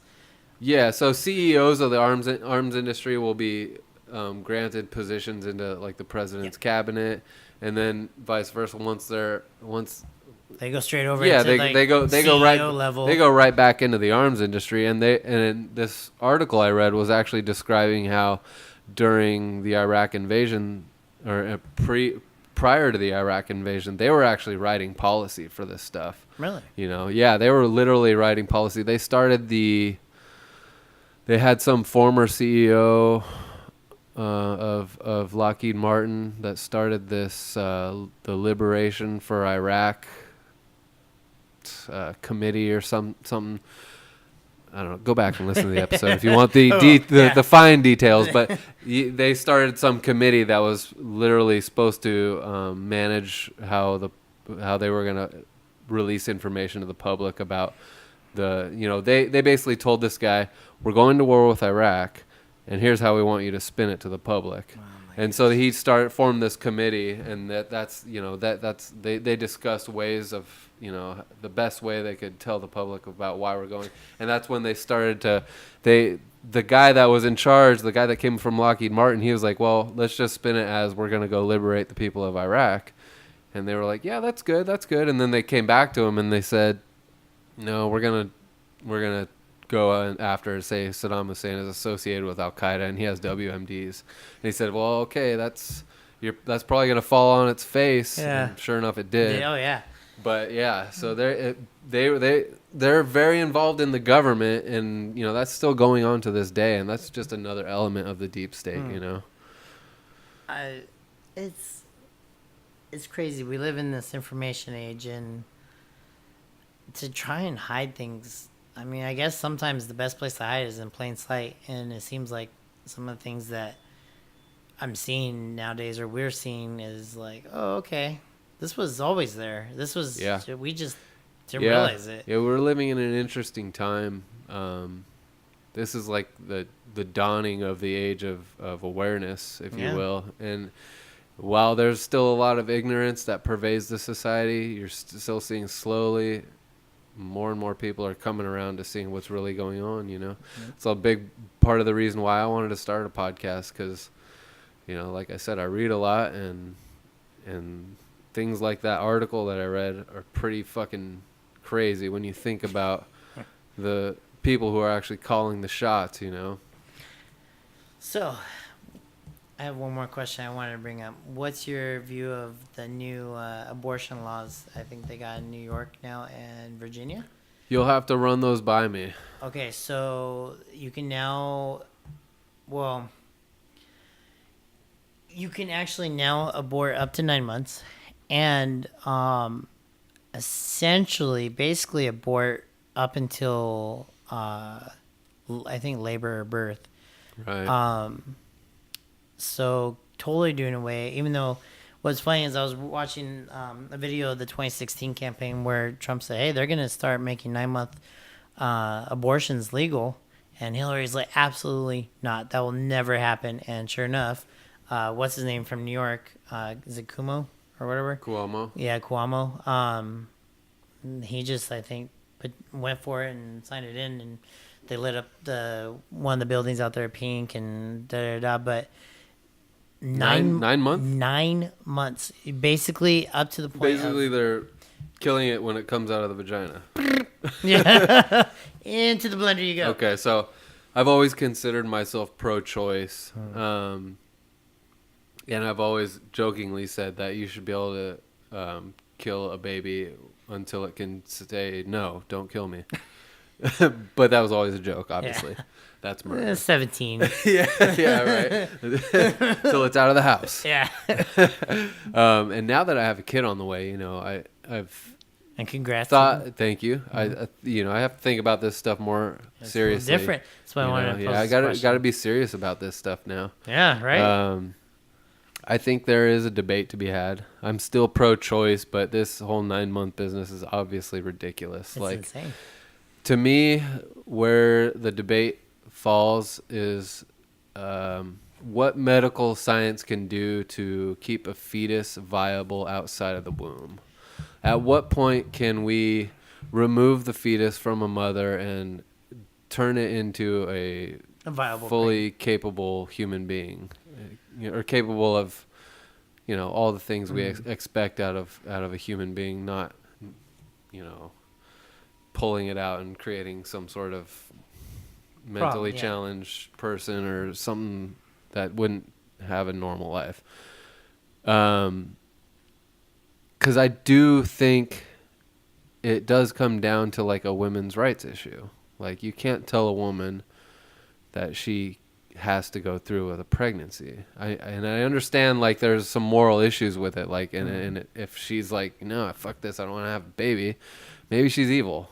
But to me, it's still her choice, and if she catches it early enough, I still think she should have the choice to abort it. Whether morally it's not right, and I'll be the first to admit that, but it's kind of an infringement of her rights, I think, to tell her she has to have a baby. But at a certain point, I think there's a way to give her that choice and still make it so that child survives and lives a life, and then you're looking at more of like there's you could technically eliminate abortion if you can. I mean, let's just say in a crazy hypothetical situation, deep down into the future, a woman realizes she's pregnant and she's maybe like 4 weeks pregnant, and she's like, "Fuck this! I don't want to have kids."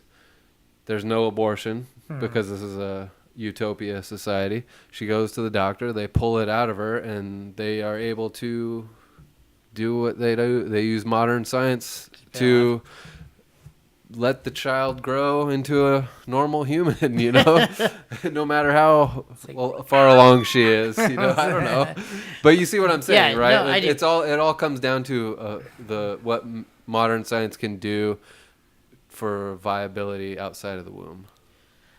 I'm sure you can guess my point of view. And so what I'll do is I'll say it like this. This is one of those interesting points to me. It's because we always say, oh, it's the woman's choice. And I mean, ultimately, as of right now, it is. But if she wants to keep it and you don't have a choice. You have to pay child support. You have to at least be financially culpable and financially responsible for that child till they're 18. If you want to keep the baby and she doesn't, you don't have a choice in that. And the double standard that often occurs. Oh, yeah, very in other often. issues as well. Yeah. Oh, yeah, absolutely. But the other side of that too is if you, let's say the woman wants the baby and she gets in a car accident, someone's drunk driving and they killed the child. We'll say the mother survives.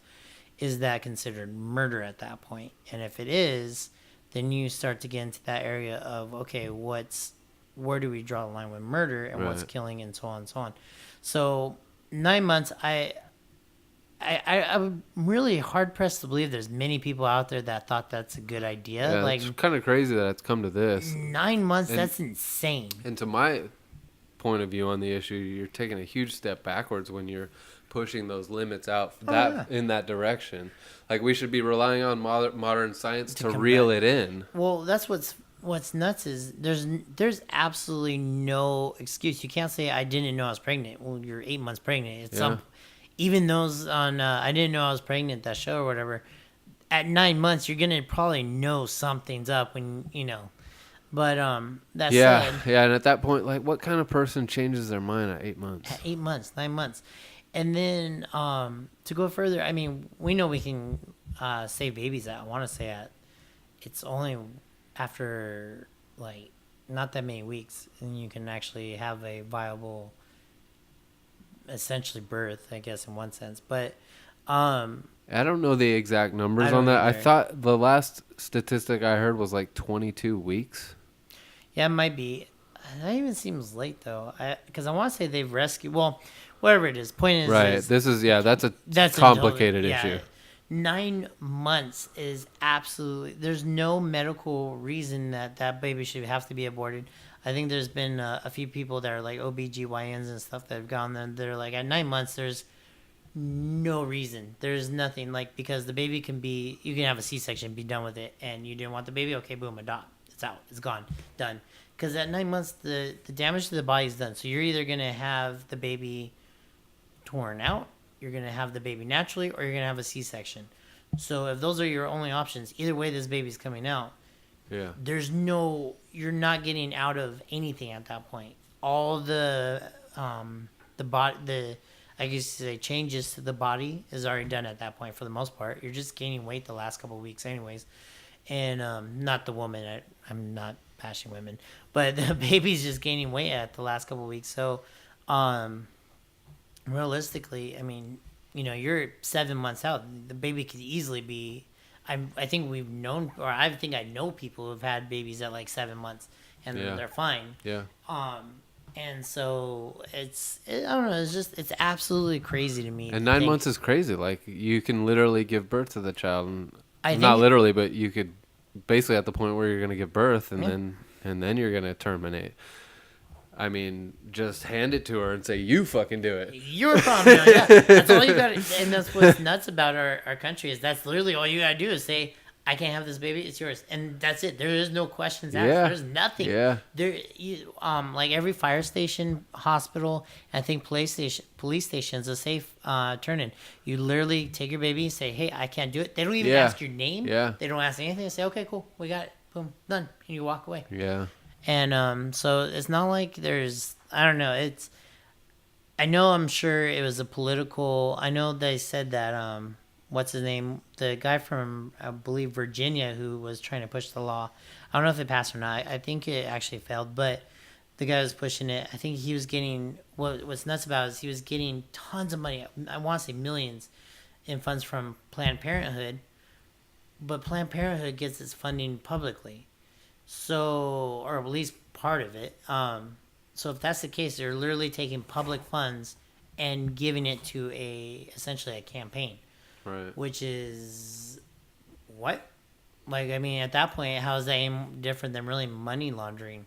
You're literally saying, okay, you get their money, you give it to me, I'll hook you up, and everyone wins. Mm-hmm. That's, I don't know, that's crazy to me. And it's not like we have a choice in I'm that. all for the government not funding abortions.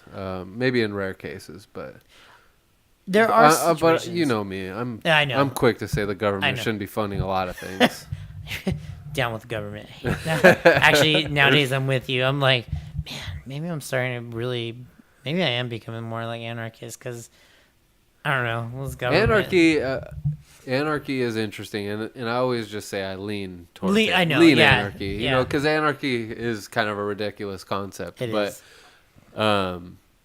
it's like the thing that pushes me towards anarchy more than anything is our government. Yeah. You know, and it's just crazy how far we've gotten with this shit.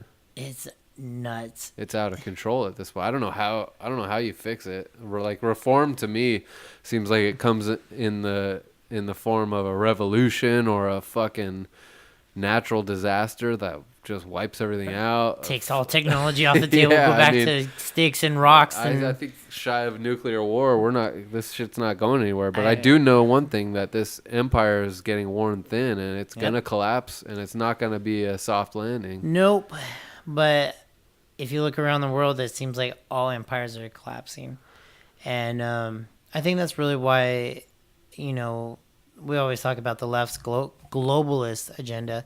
And I really do think that's what they want. I think they wanted to bring us into like more of a European Union. Yeah. And I mean, Europe is just a nightmare. There's so right much now. outrage when Trump says, when he ridicules NATO and our involvement, like crazy shit. That's when you hear the progressives start to come out as warmongers. Oh, and yeah. people on the left, like the like, anti-war left is dead. That's a They're thing of the gone. Oh, past. that was- like yeah, when they Trump shot- starts talking about moving or leaving NATO, it's like, impeach him, Impeach. criminal. Did he say might leave the UN too? Yeah. Oh my gosh. He doesn't care about national security. It's like, give me a fucking break. All right. Like, okay, well, sure. Why not? I mean, I'm all for it. I'm like, leave him. I can't stand NATO. Like, we don't need NATO. NATO needs us. Yeah, same with the UN. We don't need the UN. UN Yeah. needs us. Exactly. I mean, I forgot the numbers. I don't but even know what the UN really does. I'm fine with diplomacy, so you there could should do be the- some sort of gathering of nations, I suppose. But But what has it done? UN's been around how long? And I it's don't done know. nothing. Yeah, I don't know. There's no more peace in the world. In fact, probably more chaos in the world than there ever was. So I yeah, don't think yeah. UN's As doing far as peace goes, they definitely don't help that. I do tend, when the UN investigates foreign issues, I do tend to buy into like whatever they're investigating. But they've botched a lot of shit too. You know? yeah. And But really, UN inspectors have been right on the right side of history on certain occasions too. So uncertain, yeah, but then you got to go, okay, well, you have all these governments that meet, and how many of those governments have corrupt officials? Yeah. So Yeah. who are you representing? What, like, I don't know. And the U.S. has so much pull in the UN too. It's yeah, like, I'm so cynical when it comes to everything. and you should be. You know, that's. I don't know a whole lot about the UN. I just know. I do favor diplomacy. So NATO to me is like more of a military gathering of nations, whereas the UN is kind of like a diplomatic gathering of nations. So I'd never like say the US should withdraw from the UN, but definitely NATO. See, and I think I'm definitely. I'm okay. I could be convinced for a withdrawal of the UN. I just need to be more educated on it. Yeah, you know? I'm all in on the withdrawal UN, but that's me, and especially with what's going on in Europe right now, and excuse me, all these other nations. I don't want any part of it. Yeah. Like, if I could wall them off too and be like, okay, let's just all sit let's just sit in our own country for a little while. Let's just build in our own sandbox a little bit. Yeah, I don't want to be an isolationist, but I think a move towards isolationism is fine. Yeah. You know, and definitely have to get away from intervening all over the world, you know? Yeah. There's too much. We've got our tentacles spread across the world, like, and for what? We're not any safer for it. We're Hydra. Yeah. I know, it almost feels like we're in some ways. And I would question that we're even prospering from it. You know, I don't think there's anything to that either. If somebody wants to make that case to me, fine, but I'm sure I could dispute it if I look into it. Yeah, that's a tough one, especially when you weigh lives. We're losing lives in situations we really shouldn't even be in, and that's kind of like, okay, well, what's the cost of that? Let alone the actual financial cost of being there. Yeah. But I don't know. That's it. Trump calls for a withdrawal of troops in early December, I think, in Syria. Mm-hmm. And then there was a giant uproar about it. All the fucking warmongers on the left came out. And John Bolton and Pompeo convinced him to keep him there longer, I guess. And then you had those 4 deaths earlier in January, I think. I think, right? I think there was a bomb or something that went over. IED that went off and killed 4 servicemen and women in Syria. And those lives, I mean, there's blood now on the hands of all those people that stood in the way of the troop withdrawal. Yeah, and all the people who want us to stay and nobody's, and I've had some heated debates about this since Trump called for that troop withdrawal. I was active online, so in full support of it, and people came at me. Oh yeah, there's blood on their hands. It's nuts. Like you, nobody's able to come up with a good reason why we're there. And that's what I kept asking. A lot of people were attacking me too, and I'm like, okay, why are we there, and what's your end goal? What is your end goal? Like, we can't abandon our allies in the region. It's like, first of all, we've abandoned them before. I know you're talking about the Kurds. Yeah. We've abandoned them before, and I'm not prepared to tell the family members of fallen servicemen that they died to defend the Kurds. Yeah. Okay, are you prepared to tell them that? Sorry, your son and daughter died because we need to protect the Kurds. For what? And the Kurds are fighting against a NATO ally, Turkey. Like, it's a shit show. It is. It's nuts. I don't know. There is no answer to the middle. I've said it a lot, and I'll say it again. Like, I think give the keys to Israel, let them deal with the Middle East. I'm fine with that. Yeah, I mean, they probably should be. They've got the military to do so. Oh, yeah. I know we shouldn't be involved in it. So I've said this from get-go because the UN usually holds back Israel, and I say, you know what? Here's what we do. We say, Israel, you're the closest thing to a true democracy in the Middle East. Actually, we can work with. It's time Israel. For you to hold it down. Yep, and the thing that's crazy is Israel wants to. I don't think they're saying no, don't give it to us. I think from the way I've understood it and the way I've understood Benjamin Netanyahu is, yeah, okay, this is the UN holding us back, saying, if you retaliate, if you do anything, then it's coming down on you. I say back off, we'll pull out. You got this, Israel. We know you got it. Let them deal with it. I guarantee you. We'll be over here taking care of Mexico and Canada. Don't worry about us. We're going to wall this up real nice. Real nice. Exactly. Before I wrap it up, I did want to mention that. So I told you we had lost a file in our last podcast. We were going for 100 minutes. My buddy Nathan was back. My buddy Matt was here, and TJ and Natalie, and we were talking politics on this conversation. That's in the ether now. It's gone forever. And everybody was badgering me because it came down to the Russia investigation. And my stance, I basically laid that out for you here. But Nathan and Matt are not so much TJ, but Nathan and Matt are hardcore on the Russian collusion thing. Really? Yeah. And we're at the point right now where Nathan wants to run it back on the podcast. So that's why I've been looking into it a little bit more. And I just want to let you know, I'm probably not going to have you on when we run it back because I don't want Nathan to feel outnumbered. I think we might just do a one-on-one. Oh, that's fine. But if you'd be interested in helping me out, bringing me some articles if you see anything, just let me know. I would love to come by. Because I know we're pretty much aligned on that issue. So I didn't know there was anyone left who still believed in the collusion. Well, you can just turn on MSNBC. It's like fucking in your face every day. That's the funny farm and insane asylum, really. That's where all the insane people run around and they tell you I'm willing to admit, like maybe in the future there's something there. I don't know. We still need to see a lot more evidence, but right now with the evidence, with the things we know, there's nothing there. It's funny. I got into a very, very heated debate with a coworker. I didn't even want to. I don't know what it is with liberals. They you say, okay, I don't really want to talk about this, and then they say, oh, you're gonna talk about this, and so then you start to defend. And they get mad. But anyhow, my point with this was the same. Basically, what you said is this investigation's been going on for 2 years. Prior to this, Obama said that there was absolutely no way someone could interfere with our elections. Now they're saying, oh yeah, someone did. 2 years.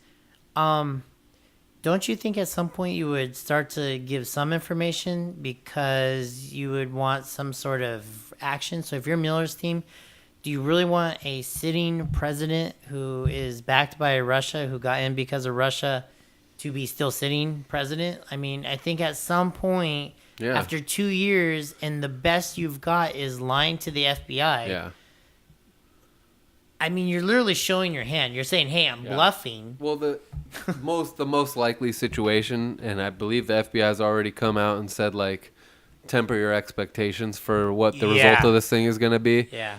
I mean, they're just drawing it out because they know that this is going to the result of this is actually going to work in Trump's favor, and they're going to try and be as quiet as possible when they finally come out with the results. Will ensue. The streets will be lit on fire. I know. They're going to start calling for Mueller's head, and he's their savior. It's like, oh, God. Kill him. He's Russian, too, I think. Yeah, exactly. But keep in mind, where does it end? We're all worried about that collusion, but the Uranium One deal, that wasn't collusion. But, okay, whatever. I don't get that. Anyhow, I would love to be here, and I'll give you all kinds of information. Yeah, I like the information.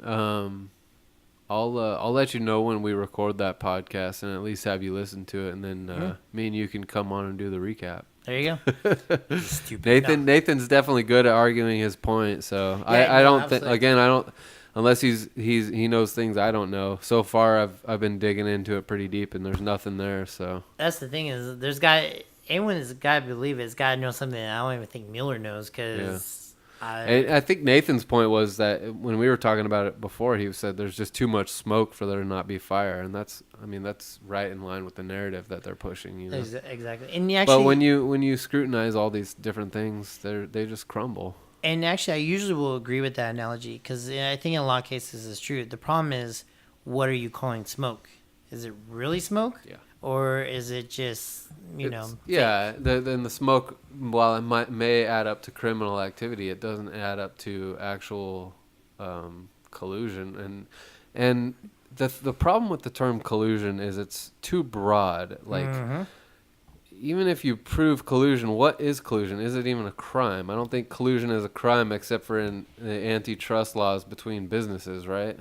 As of right now, I don't even think there's a single crime that they can say he's even committed, even if he did Right. collude. And So- obviously, there to a certain extent, you can collude with a foreign nation and commit Yeah. treason. Treason is a crime. treason is, but the thing is you can have business meetings with other people. There's Right. nothing illegal about that. Exactly, So and that's he that's was- collusion. yeah. That is a And form he- of collusion, but He was it's not just illegal. a citizen at the time. He wasn't president. Exactly.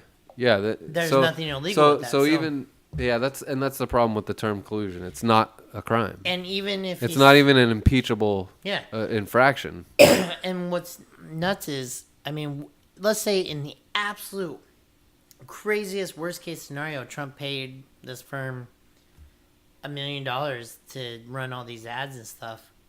Okay, like And there's definitely not a link to that, and I don't even think anybody's No. pointing to a link to that. they're not even pointing. And even if they did, okay, And to me, you can draw a motive for Russia to, even if they were intending fully to get involved to ruin Hillary in some way. Mm-hmm. You can point to a motive in that because Hillary was calling for a no-fly zone over Syria. Oh, yeah. Like she would have probably had us in World War III by I now. don't doubt it for a second. know? I said that from the get go. I was like, if So Hillary- from Russia's perspective, they had a pretty large motivation there to not have Hillary, and doesn't excuse them trying to get involved in our elections. No.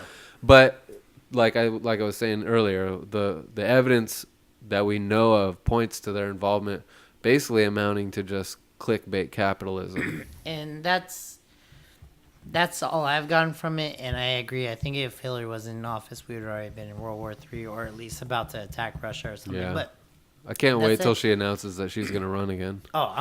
do it, do it, do it. Although I do want to see some fresh faces in there, and I've been trying to think about like what's the best person up there versus Donald Trump. In the Kamala debates. Harris is going, I think. She's just a carbon copy of Hillary Clinton, yeah. right? I Except don't she's think the black version of Hillary Yeah, Clinton. yeah. So she's cool. Yeah, exactly. So she's honorable. She's and then we got what's her name, Princess what's Hildebrand? Pocahontas, yeah. Oh no, And then, Elizabeth Warren. Yeah, Elizabeth Warren. She actually apologized to the Cherokee Nation. Did Finally. she? Very I quietly. remember they were pretty pissed about that whole day. Very quietly. Yeah, that was quiet. I didn't even hear about it. Exactly. You didn't hear Yeah. about it because it wasn't in the news. Yeah, who would The have one thought- candidate who, at this point, doesn't stand a chance that I am a little bit interested in is Tulsi Gabbard.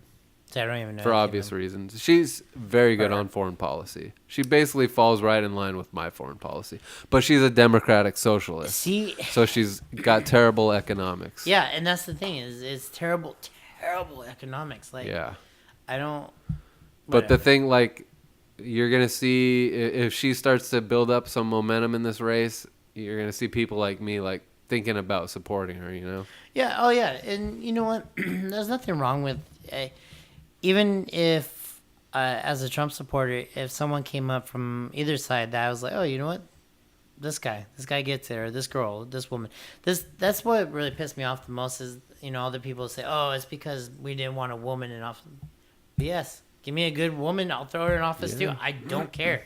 I want the best person for the job. It doesn't matter gender, age, and ethnicity. None of that matters to me. I just want the best person for the job. So with that said, I only wish there wasn't so much opposition to Trump, so I could really see what he was able to do with instead of one arm tied behind his back, fighting the media, fighting even people in his own party, and both arms going towards wherever he's trying to go. I would love to see that at this point, especially because I know you're more into like our foreign affairs situation, but I'm really concerned about what we're doing at home. Yeah. And yeah, my domestic policy, what I'm most passionate about is criminal justice. And he's probably been the most vocal about reform. And hasn't been bad on it. No, and that said, but the economy is just insane right now, and that was a big deal for me. And he said he could turn around, and he's showing it. Like, it's crazy. I'm concerned on that front. I think the economy might be his downfall because it has been one of his major strengths thus far, and from the Trump supporter standpoint, Hmm. I would be worried because if that bubble bursts, it could be his downfall. What's interesting about this particular bubble, and this is coming from people in California, is because we were just looking at some houses. California is kind of in a weird situation. I know you gotta hang it up soon, so but like 5 minutes.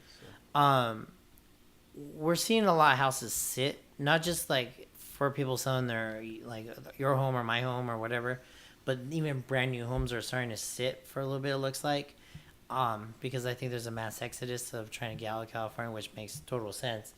But I'm really curious to see because in our past bubbles and stuff, a lot of it was driven by, I want to say real estate and bad investments and so on and so on. But this is being more driven by like job creation and I think a lot of industry or industrial progress. So I'm really, really curious. This is like a debt bubble, though. Yeah. You know, the government just has outrageous spending. Like the spending If you hasn't talk been about reined the- in at all. No, it has. Eventually, the interest we're paying on the debt is going to collapse this country. Eventually, I don't know. I'm not strong enough in that area to know when it's going to be, but if we keep on this trajectory, it's going to happen. Well, and that's the thing is, we got to cut some of this fat.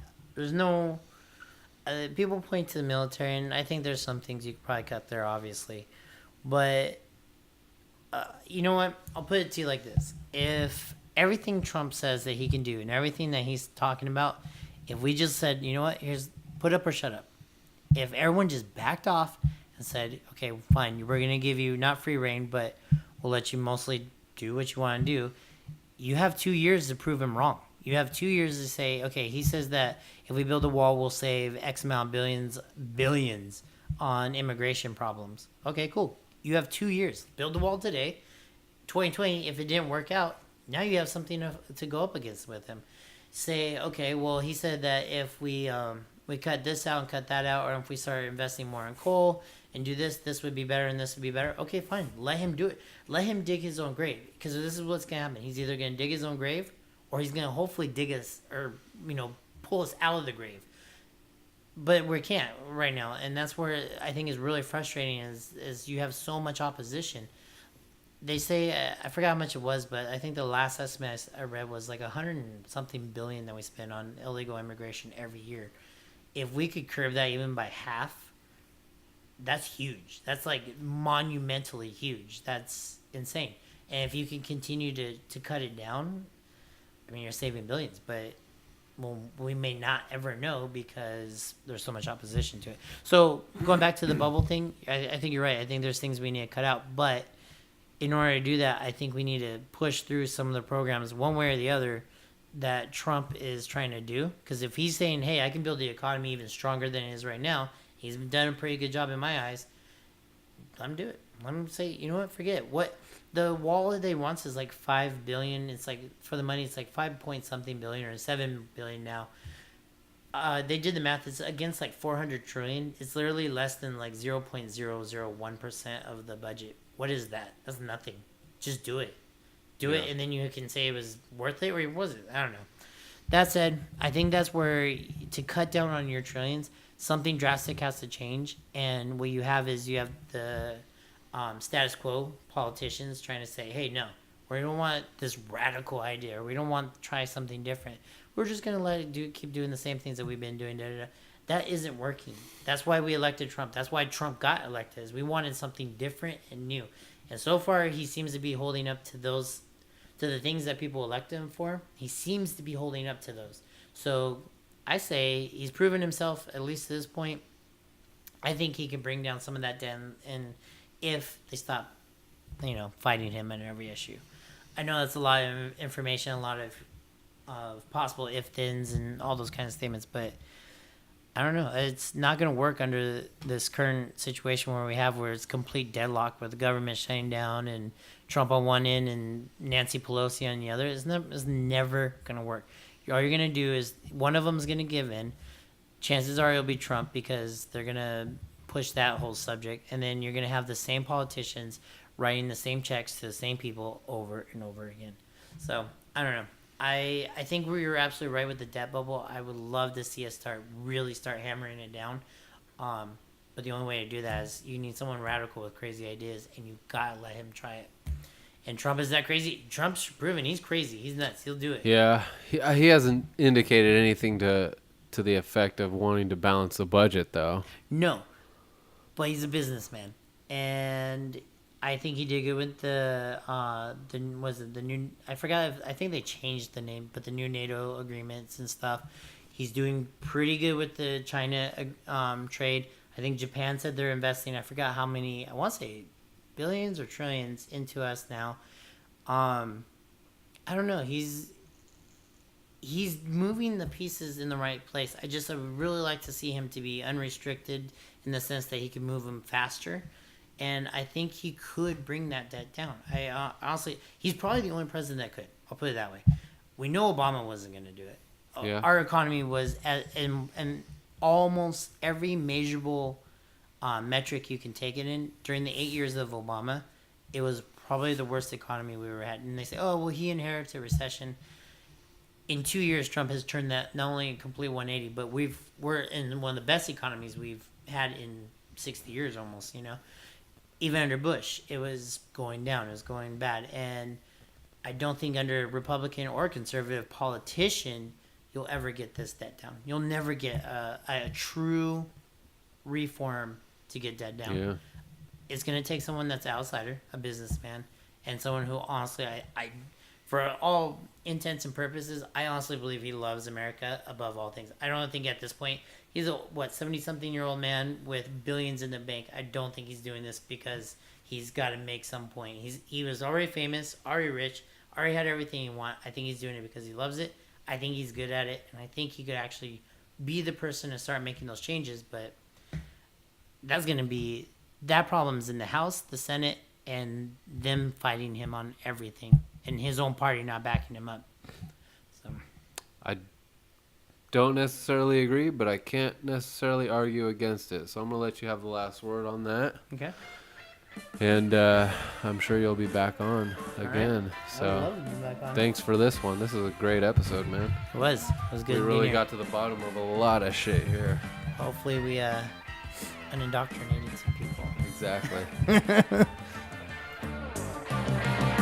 Through northern lights on back streets, I told the coachman, just drive me on. It's the same old destination, but a different world to sing upon. So he threw back his head and he counted.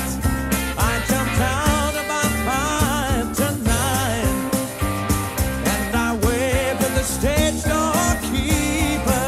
Said, Mister, get me to the stage on time. Oh, but the rain wasn't made of water, and the snow didn't have a place in the sun. So I stayed behind the rainbow and waited till the show had done. Yes, I packed my ammunition. Inside the crowd was shouting encore, but I had a most funny feeling. It wasn't me they were shouting for. So when the tall dark lady smiled at me, I said, oh baby, let us go for a ride. And we came upon 2 drinks or 4 and popped them all so neatly inside. Oh, and the rain wasn't made of water, and the snow didn't have a place in the sun. So Okay. And that was the episode. Man, that was fun. You know what? We do some political topics on this show. And when it comes to talking with Ryan, they're always fun. And obviously that's because we see eye to eye Yeah. most of the time. Out of all the people that have been on, he seems to Right, yeah. share a lot of similar views. As Specifically we do. with a lot of the lost files, go figure, the ones that the CIA steals from me. Yeah, those are the ones where I get into heated debates on politics. Yeah, and the nobody ever files gets to hear where the them. computer just For some freezes reason. for no reason. It's always on Right. crazy topics. The computer just is like, no. But as I mentioned in the podcast, it's looking like we will be getting Nathan back on to kind of rehash the conversation that we lost. This one might just be me and Nathan, though.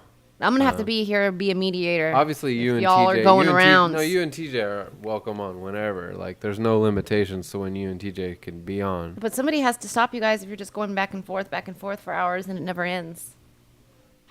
Somebody has to be there to move it along. It's not gonna.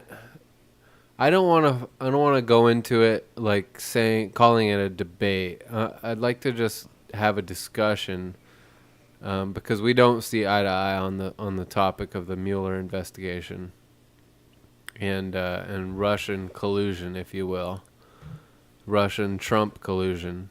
I don't really even know what that means, quite frankly. The whole Korean shit was ridiculous. Y'all don't see eye to eye from World War II on, is what you're saying. No, I'm just kidding. we view history a little bit differently, that's for sure. Yeah. But yeah, we've already talked about it. Nathan sent me a Reddit post with a lot of information about the Mueller investigation, a lot of different shit to talk about. I told him I was going to respond to it, and he said, "Don't even worry about it. Let's record it." So when I'm ready to respond, that's what we're going to do. Was it just information to back up whatever he was saying? Yeah. Because everybody can find obviously. information to back up what they're saying. So yeah, you're exactly goes for right. both sides. I mean, and it'll be and that can just go around in circles. It'll be interesting to see like what kind of common ground we can find, if any, on the subject. Yeah. So I'm looking forward to it. Obviously, I'm looking forward to when the investigation ends. So oh yeah, that's gonna be great. Great point. Shit, that's gonna be the determining factor, I guess, Yeah. as to who was right and who There'll was have to be a wrong. podcast on that too when that happens. Oh yeah, there will be. Who knows when that's gonna fucking happen though? They're drawing that shit out, and that's a good indication. Maybe 20 years. It's a good indication that there's really nothing to it. The fact that they're drawing. You would it out think if this it was so long. obvious that there were things that they would find it already. Yeah, you don't want a criminal in office if you know he's a criminal. Obviously, I think that at this point they're just drawing it out because they know it's not going to be much of anything. But who knows? Maybe it's just completely political. Maybe there is something there. Maybe they're going to wait till the fucking campaigning starts and then they're going to drop a bomb. I know, right? Timing is everything. Quite frankly, if there's a good candidate on the other side that I can get behind, like if Tulsi Gabbard pulls her head out of her ass on economic issues, I'll be rooting for it, Yeah. So, who knows? I'm gonna try and be an open book on this shit and learn from any information Nathan can provide. Hopefully he's willing to do the same. I know I'm looking into the issue a little bit more because, it was kind of a shit show. The file we lost, I was caught off guard by it for the most part. I admittedly don't know a whole lot or didn't know a whole lot about the investigation going into that podcast. We were just kind of riffing and it came to that. And I just know what I believe, and that's drawn upon credible sources, people that I trust and people that I look to for my information, and I know what they believe, So I was just basing my opinions off of what they say. But right now I'm actually looking into it and trying to develop an opinion of my own, which is what you got to do with these things. Yeah, you got to fact check everything nowadays. Yep. So far, I've put a few hours in, and my opinion hasn't changed. So we'll get down to the bottom of this whole thing. Maybe before Mueller does. I don't know. I don't believe anything I hear in the media. Yeah, but that was a good show. And I don't believe half the stuff people say about Trump either. I want to thank Ryan for coming on again. It's always fun. He's gonna be back. I don't know. What do you think, Natalie? I think, you mean about Ryan coming back? About whatever. What's on your mind? Well, I agree with you, what you say about everything. You're the best. No, but I don't know. I can't say what I mean. I mean what I say online. I mean on air. Yeah. Too racist. No. I can't be racist. I'm part black, remember? No, well, black people can be racist despite the common narrative. So I know, that's true. Everybody can be a little racist, I suppose. In fact, you're the only ones that can be racist now. Well, I'm part Legally. black. Yeah. It's true. I get called racist on Twitter for no reason. Right. Just because you may support like a And then I get those people's anti-war issue accounts or something. in trouble. Getting their Twitter gets mad at them. Being mean to me. Oh boy. Yeah, that's right. Out there. You do something I don't like and you say something against the rules, I'm going to report you.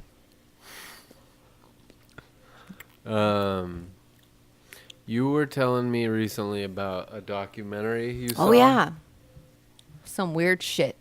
I think it was like Abducted in Plain Sight. Maybe, don't quote me on it, but Netflix? yeah, Netflix documentary. And so it's back in like the 70s, early 70s. And there's like this family with like 3 kids.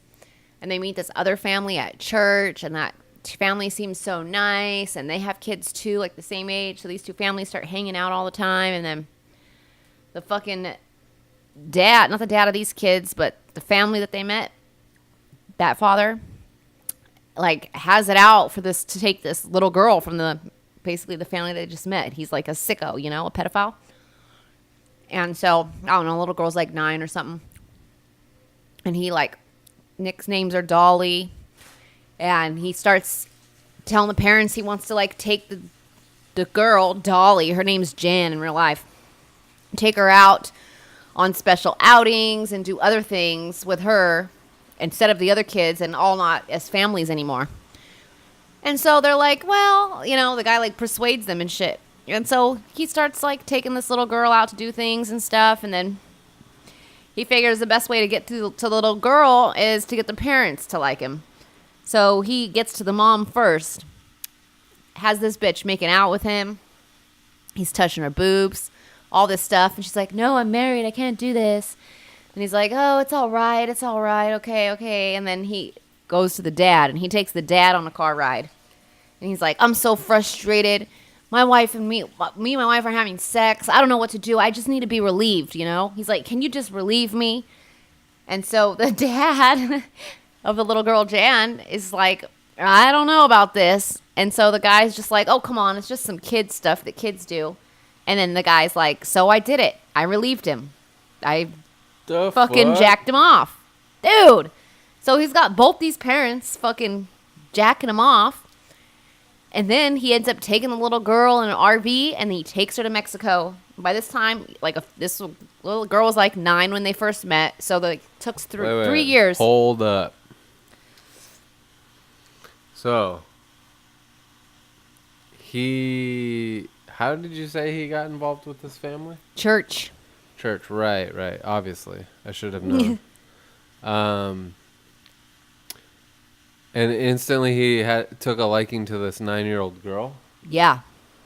And he figured he needed to jack off the parents to get to her. No. He needed to get with the parents, like start making out with them. Jacked off by the parents. Pretty much, yeah. He like seduced the parents. Oh wow, what a mind fuck.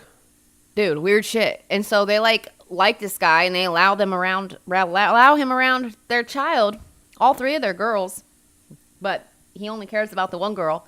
So a few years go on. By this time, the little girl's 12. So he goes down to Mexico because legal age for marriage at that time in the 70s was 12. So he gets married to that little girl and kidnaps her and gets married. And then wild shit goes on from there. They get the kid back, and they let him kidnap her a second time. And then a third time. Wow. Some Yeah. David Koresh shit. It's really bad. Yeah, the second time he kidnaps her, he takes her all the way to California. They live in Idaho. And he enrolls her into an all-girl Catholic school. Tells them that that's the father. They're in, like, the CIA. Anyone that comes there, anyone is somebody that's on the wrong side of the CIA that's trying to kidnap them or kill a little girl.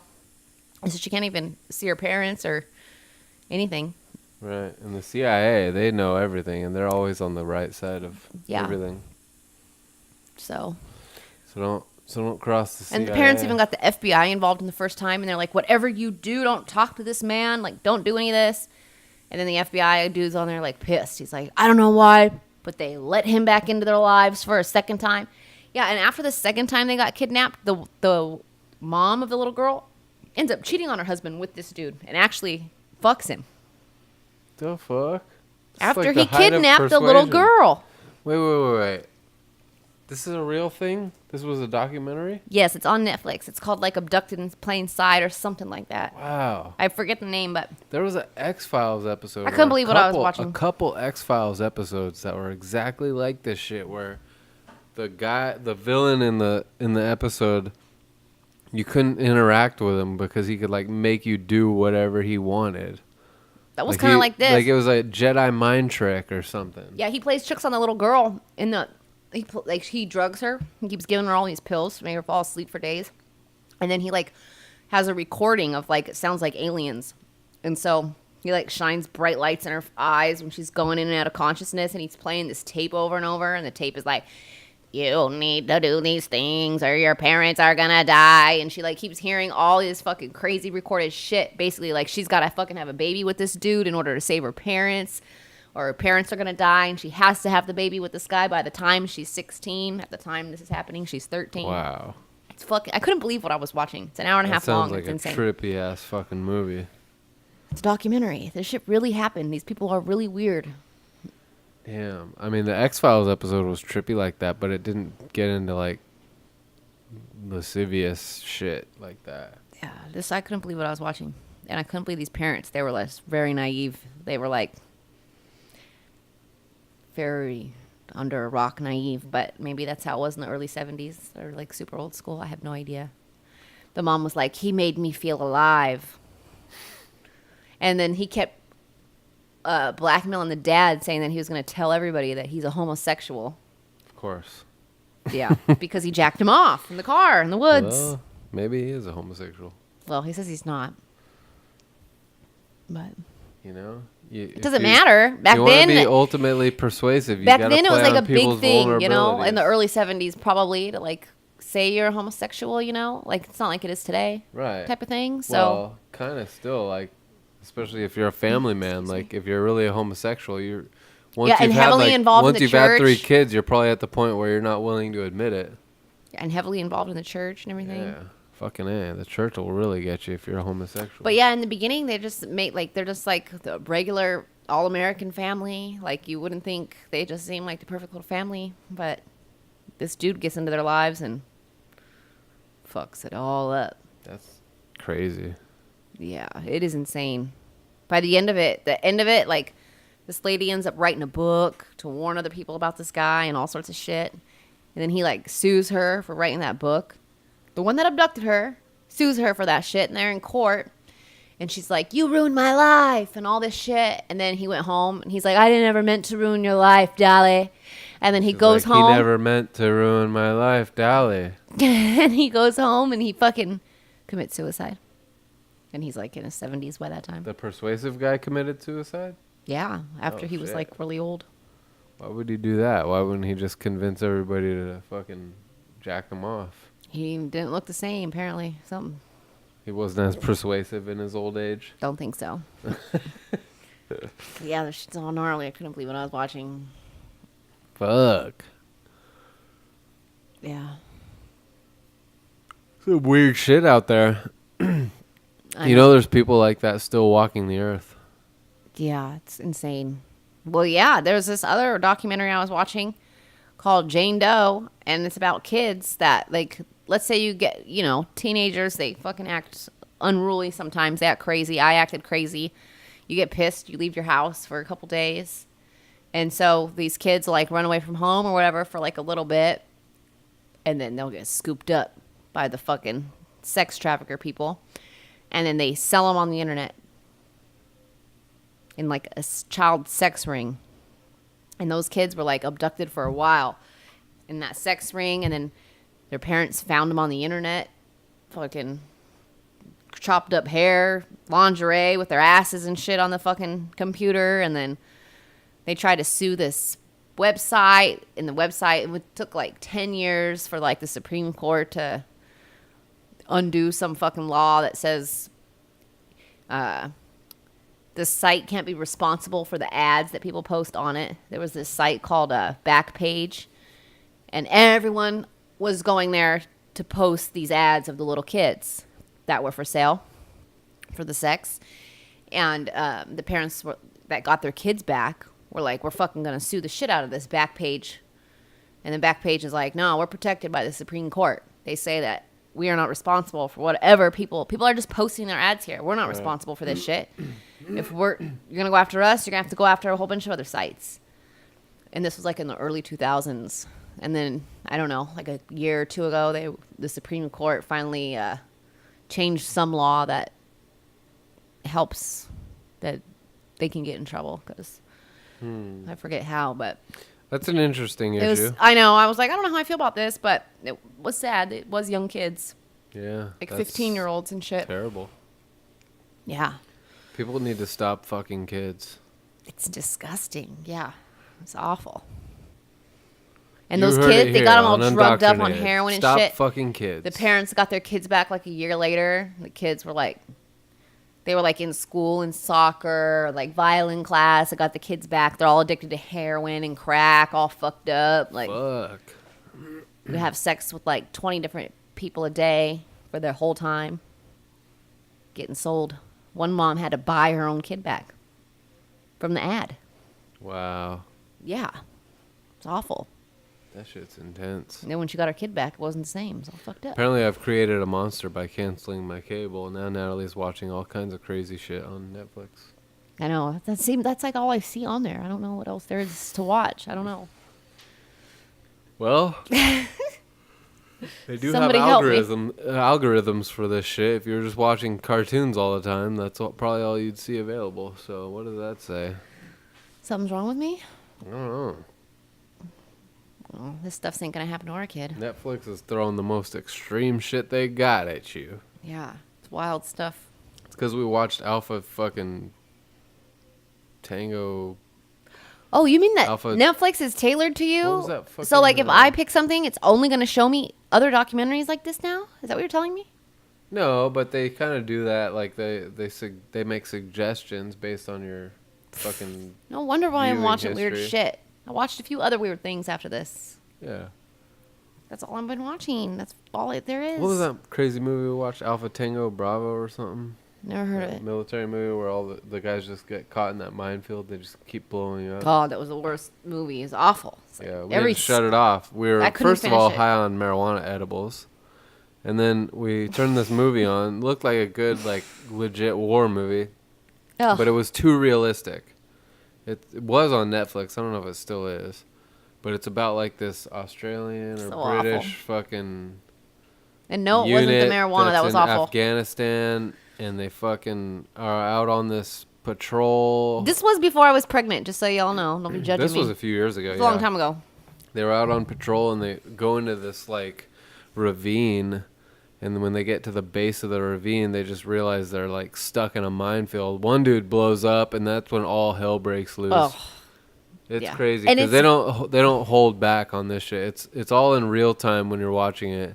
Yeah, and the blown up people and the bits flying out. This shit looks real. Yeah, like no, it's real. Like yeah, it's like some. you hear the screaming and you see the fucking carnage, like. Yeah, it's, And then all of a sudden you realize there's multiple mines and more people start blowing Yeah, up. it's and like- people try and come and rescue them and they can't because it's too dangerous. Like yeah, they're trying to like rescue it's somebody a that's fucking still alive hellhole, with their and then legs and the arms edibles blown start off. to and, kick in, and Ugh. you're like, we gotta turn this shit off now. No, I couldn't do it. We got a far ways in, but I just couldn't handle. Yeah, All we it was lasted is a long literally time, people but just yeah, getting we were blown only up maybe constantly. halfway into that bitch before Blown we up, had to turn it screaming, off. blown up, screaming. The whole movie was about that. What is the point of a movie like that? I don't get it. So yeah, see, when you start to watch shit like that on Netflix, they're like, oh yeah, motherfucker, Yeah, we'll try this on for size. pretty much. Here, have some fucking pedophilia. Now I'm watching some movie about some guy that just got out of the mental hospital and he's on house arrest and fucking the cop tries to have sex with him, and it's like an old lady and it's some young kid, and he's like, whoa, whoa, whoa. And she's like, oh, yeah, well, I'm taking your meds. Call me when all your demons start coming out and shit. It's like he needs these meds because he's like a schizo and he hears shit all the time. So she takes all his medication from him that he needs and supposed to take, and now he's wild shit's happening. He's hearing all sorts of shit, seeing people that aren't really there, going crazy. That like, sounds kind of good. What's that called? Don't know. That's the problem. I don't know the names of all these things I'm watching. I don't know. All right. Well, let's fucking wrap it up. This is Okay. going to be a great episode. Let us know what you think. This is the end. This is the end. But yeah, they should let us know what they think on social media. Yeah. Let us know. It We're was a at great Undoctrinated1 on Twitter. Yes. We are Undoctrinated Podcast on Instagram. Yep. An undoctrinated podcast at gmail.com. If you want to send us money. We got Just some kidding. more good shit. Yeah, we got some more good shit coming up after our vacation. Oh, yeah, we're going on a vacation. We're going to be gone. We're going on a cruise, everybody. Going on a boat. Couple good interviews, and who knows You what hear else. about a boat that crashes or a cruise liner that goes down. It could be us, Yeah. but hopefully not. Mexican pirates. I don't know. We'll be You fine. do the math. We'll see you on the other side. All right. Goodbye. Could there be a familiar ring every time I sing about a cycle that is everything in life? No doubt I reiterate and my jaw is all set, but I'll say it again anyway. What you give is what you get.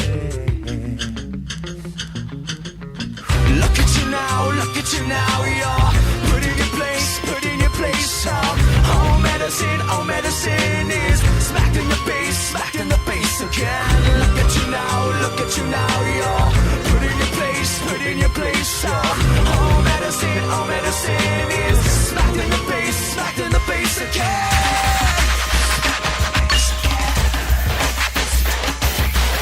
Swing the door comes swinging back around, and the taste of a familiar medicine is abound on your breath. Please don't come crawling back to me, 'cause you know what I'll say. Brother, let your knees bleed, please. Look at you now, you're put in your place, oh medicine is smacked in the face again. Look at you now, you're put in your place, oh medicine is smacked in the face again.